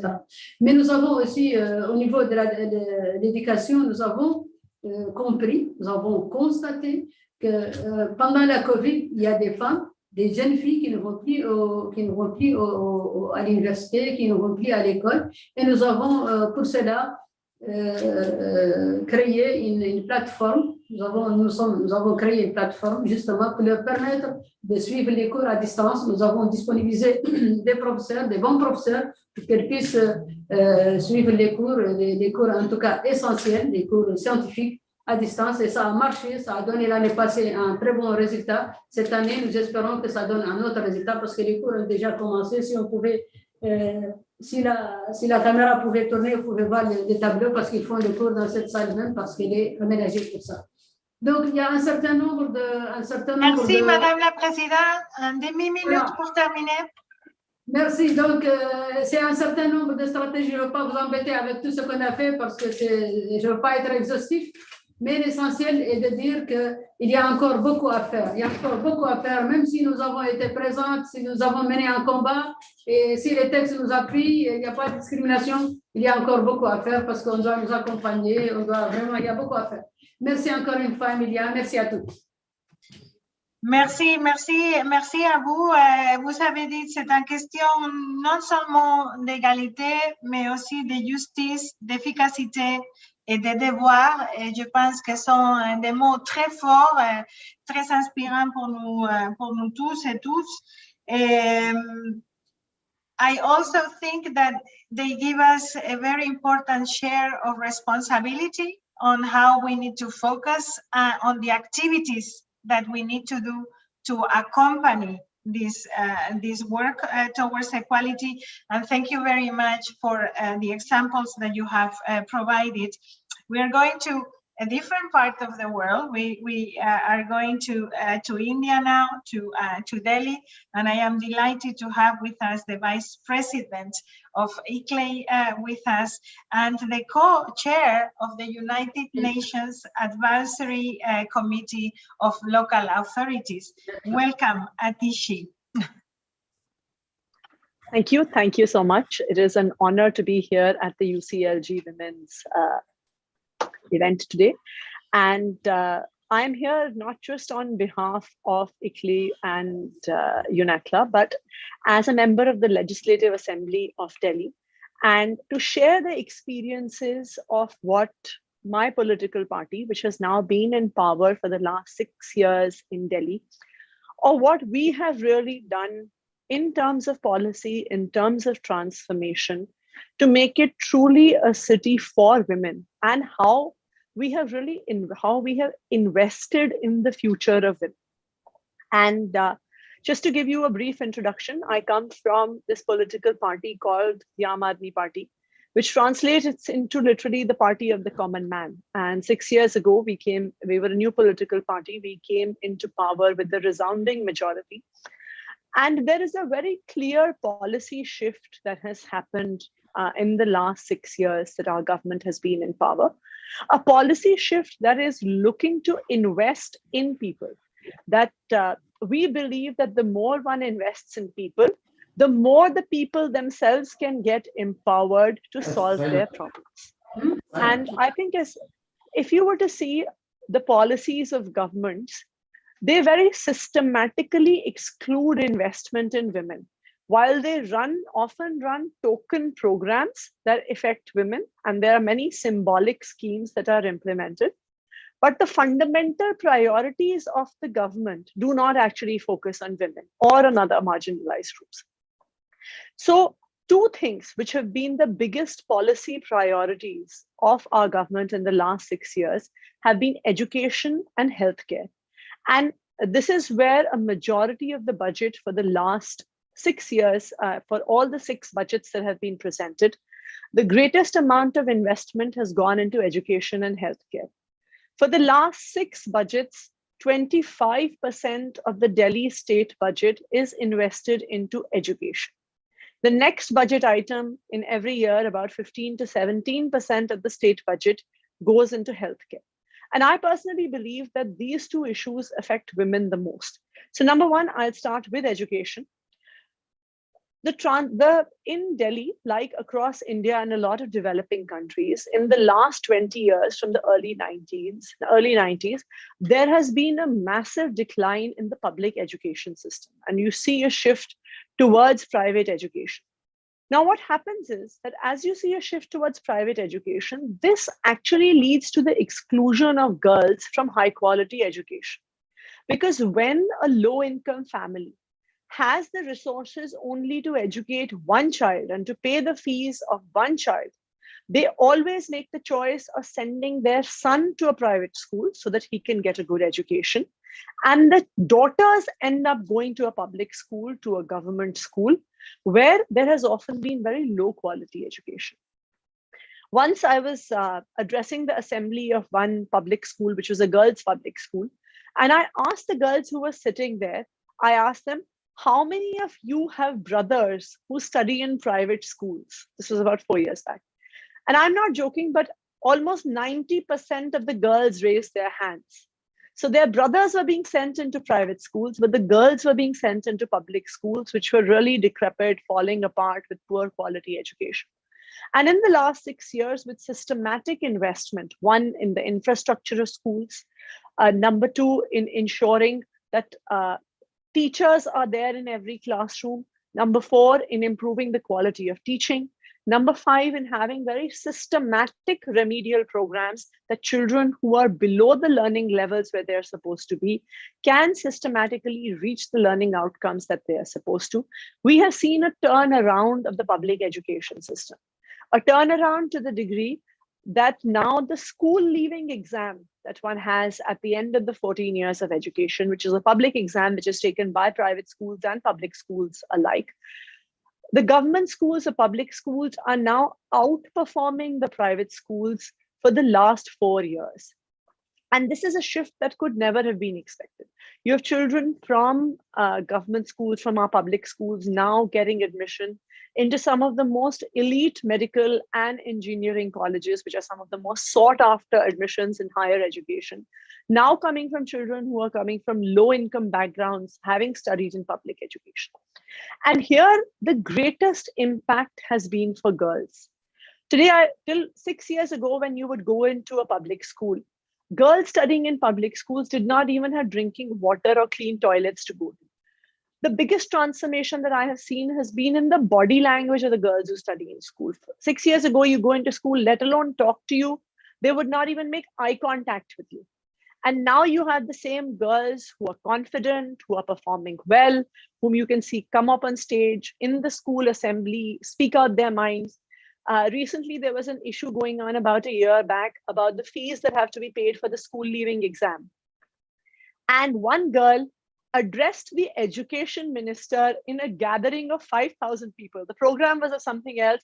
And this girl raised her hand, took the mic, and addressed the education minister and said that we are finding it difficult to pay these fees. And the education minister actually brought in a new policy whereby the fees for the school leaving exam was paid by the government. So this is the shift that has happened. Number 1, so this was education. Number 2, healthcare.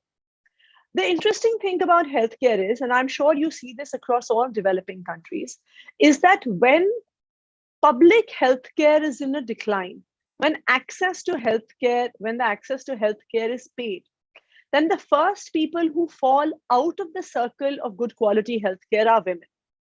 That when the man of the family, or even to some degree the children of the family, fall ill, they are taken to a medical facility, they are taken to a doctor, whereas the women themselves, till their ailments become acute, don't actually go to the doctor because the finances of it are such that, I'll do the equivalence in dollars, that if, for example, a visit to a healthcare practitioner would cost anywhere between $7 to $10, and the same amount of money, maybe $5 to $7, maybe up to $10 would be spent on the medication. So just $20 spent, which of course is almost, might even be 5% of their monthly income, would get spent on one ailment. And therefore, women who have to manage the family budget did not actually go to the doctors till their illnesses and ailments become extremely acute or chronic, because there was no access to high quality public health care. So the Delhi government started what are called the Mohalla clinics. Mohalla means locality. So you have these locality primary healthcare centers where not only is there is no charges taken by the doctor, all tests are free and all medicines are given free of cost. And the interesting thing that we found is that there was a policy group, a think tank that without our knowledge did a study of these Mohalla clinics and found that 85% of the patients who are going into these clinics are actually women.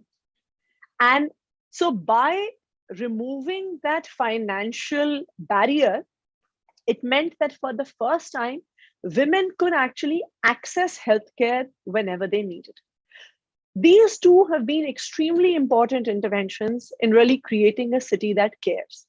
The third important intervention, which has been specifically for women, is providing access to transportation. In terms of women's participation in the workforce, Delhi has been lower than many other parts of India, let alone the women's participation in the workforce across the world.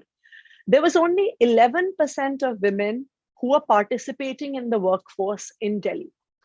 And we realized that one of the barriers, again, is the cost.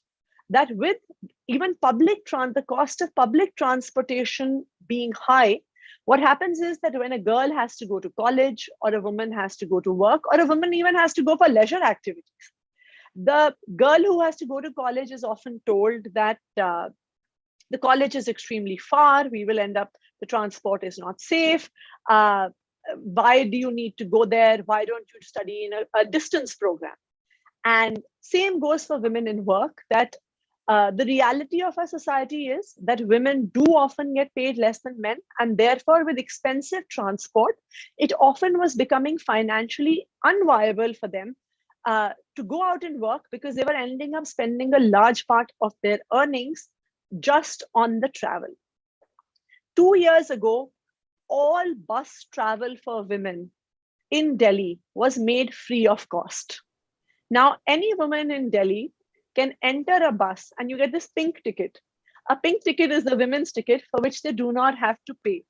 So any girl, any woman who has to go to school, who has to go to college, who has to go to work, or even just wants to step out, go meet her relatives, go watch a movie, go to a religious place, can now actually do so. And for the first time, and I recently met a woman in a low-income locality in the constituency from where I'm the Please do member of start the to wrap up. I hate to interrupt. Yes. But 1 more minute. Yeah. Yes. And what she said was that for the first time, I can step out of my house without having to ask my husband for money. This is what this empowerment did. And I think in terms of making Delhi a city that cares, all 3 of these interventions, education, healthcare, access to transport, have really transformed the role that women can play in Delhi today and the role they will play tomorrow. Thank you.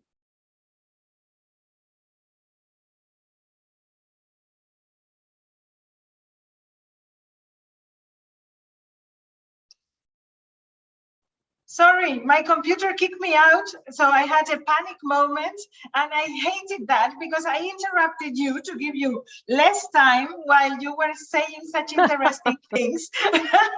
And panic moment. Thank you so much. Very, very inspiring experiences from Delhi, and almost a roadmap for our discussions about the link between care, innovation and empowerment of women. I really hope we can continue working with you, and that your experience can be part of our next the next segment of our publication. I really look forward to having you interviewed as well.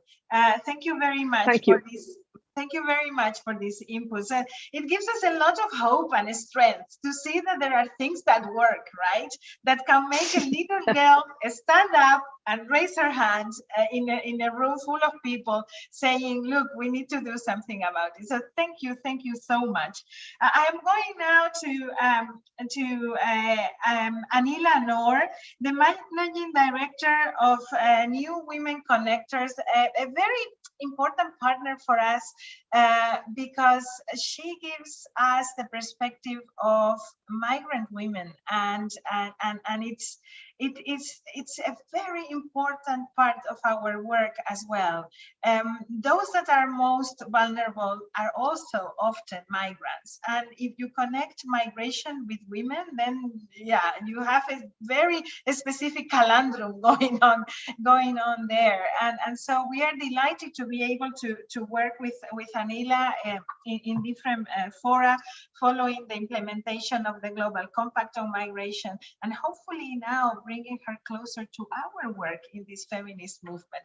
It is a great pleasure to have you with us, Anila. The floor is yours. Thank you, Amelia, and thank you so much for UCLD for inviting me. And I really felt so much at home while listening to everyone, and especially I'm so happy. Before me, Atishi from Delhi, she presented the work is going on in India, because I am from Pakistan, and it helped me to put my case so you can understand.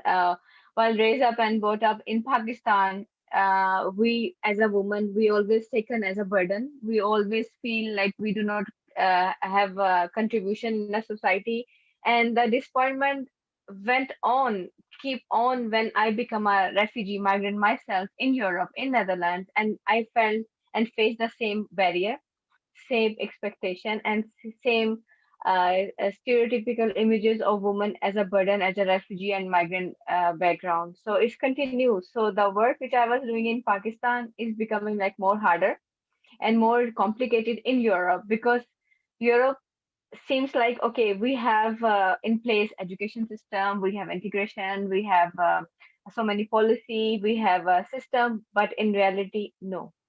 For migrant women, for refugee women, these barriers are more higher, because at their home countries, no one asks them, what do you want to do? The perception mostly is that you will get married, you have children, and that's it. But here in Europe, similar pattern is continued. And I was so disappointed to see and witness no one is asking here what as a woman we want to do, what we want to contribute. The integration policies, new pact of migration, even the gender equality strategy debate, which is happening right now in Europe, they are far away from the lens of intersectionality. We have hidden racism, which we really need to admit, and there is so much tokenization is going on.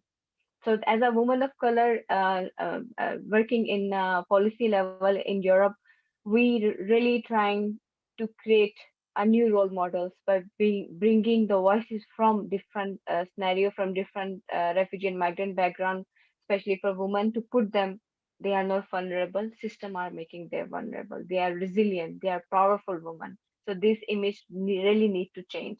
We are really trying to ensure that overlooked and unheard voice of migrant and refugee women heard and taken into account beyond the consultation while we are making this policy. It's really time beyond pandemic. We really need to bring all the gender equality in intersectionality into the debate when we are talking about migration in Europe.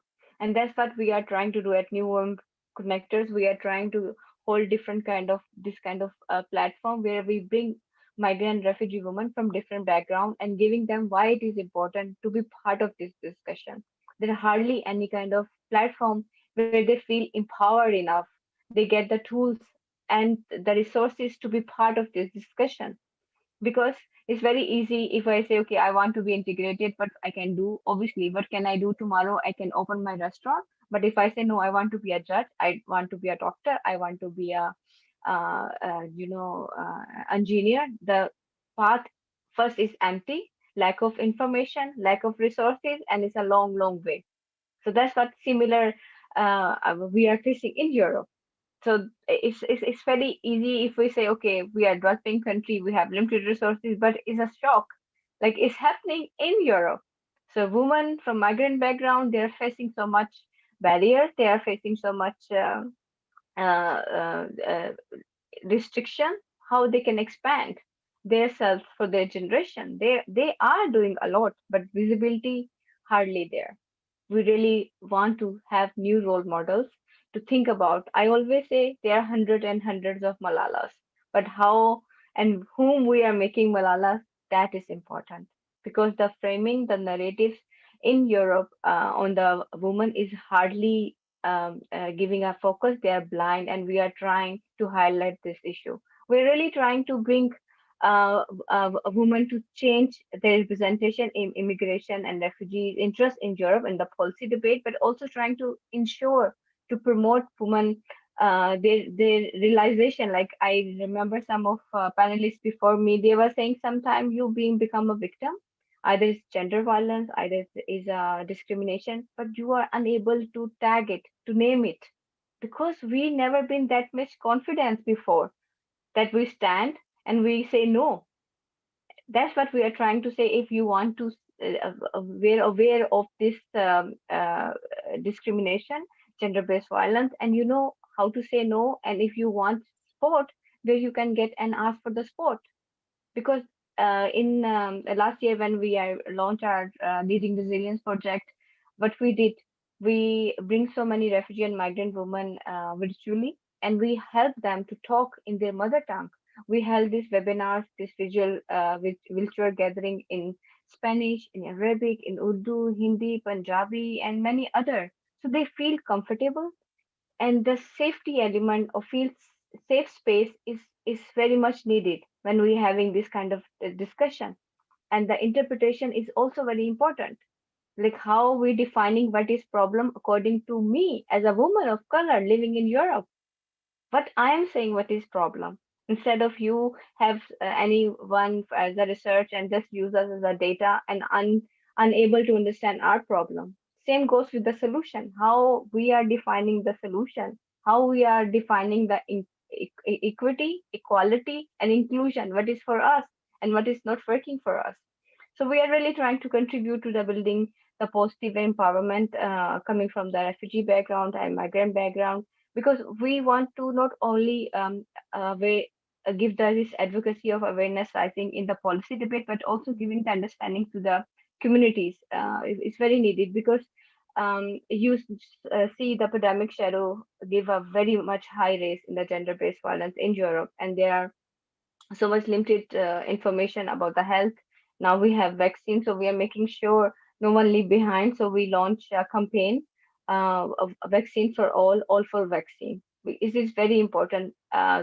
Communities, they have some kind of doubt to accept this vaccine, so we are trying to give them information, like why they, like if like recently last week we are having discussion, and there are few females, they said when we have this kind of information, and if I go to my doctor or my family, I can't say, okay, I want to be pregnant, what will happen if I have this vaccine? There's hardly any information, because the research, the science, they never take women as a purity. They just take men, and very limited men research. So we really need to tackle and to create, challenge them, like how we can expand gender lens in responses, gender lens in the framing, gender lens when we are talking about to create more solution.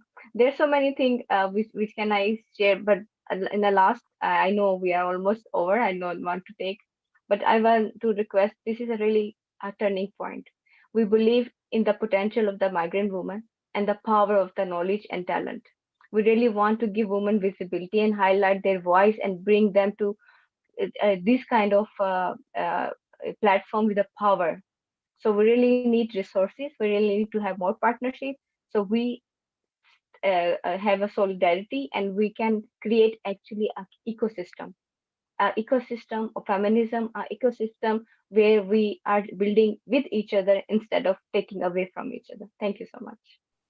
Well, thank you so much, Anila. I think many of us here are migrants or have been migrants. Migration is not a nature; it's simply a status that you have. And I think that what we would like to give to you, to propose to you.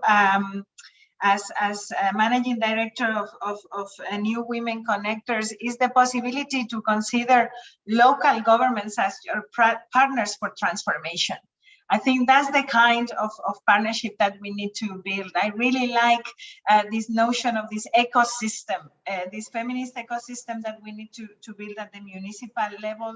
I think we can really transform things, and your inputs will be very important within the framework also of our Lampedusa Charter on migration. With this feminist perspective, I think is extremely important. It is true that the vulnerable are not vulnerable per se, but it's the system that has made them vulnerable. This is certainly the case for many groups in our society, including people with disabilities. That is also a shift in the care society that we're trying to build. I have to say, already in the chat, colleagues are quoting you. So I am sure that we are going to be hearing more from you and from New Women Connectors. It is a commitment to work together, and I cannot think of a better way to wrap up this session than with these inputs from women and migration. Thank you very much. There are hundreds and hundreds, unfortunately thousands of Malalas, and we need to make sure that we contribute to empowerment before they suffer what Malala did suffer. So that's what we are working towards. Colleagues, I am looking around. If there is anyone that still wants to make a comment, it would need to be really quick. Anila has been sharing where you can find her work and follow her. I think we are there. We have done the job today of presenting our commitment, having the voices heard in the Generation Equality Forum. We still have a session with cities in the Generation Equality Forum that follows at a quarter two. I think, if I am correct, quarter to 5. It will be starting. So if you are registered in the formal sessions of the Paris Forum, you can follow us there. My colleagues have already put this on the chat. And before we part, just let us give each other 2 minutes to watch what we think this concept of care could be shaped around. It's a co-creation space. Look at the video that our team has put together. And if you see things that are missing, things that we need to still work on, do reach out to us, send us a message. 2 minutes, not even. Let us watch that video, team.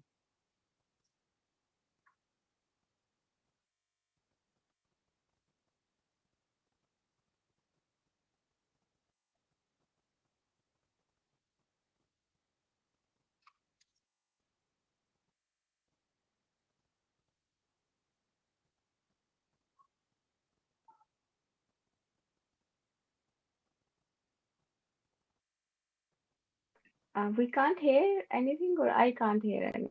I cannot hear it either. I was saying this to the team as well. I don't know what went wrong. Can we try again, team?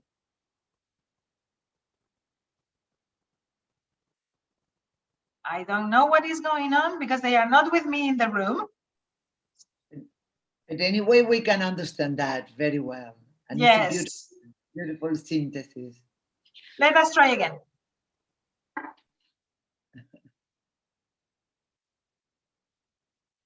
I think I like it more without sound. No, it's not working. Colleagues, let us stop the video. Let us say our goodbyes.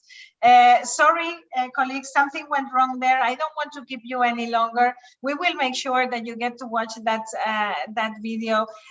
Please do continue your commitment to this feminist transformation, to United Cities and local governments. We are delighted to represent so many diverse local and regional governments around the world, but above all, we are very, very grateful for your leadership, the members.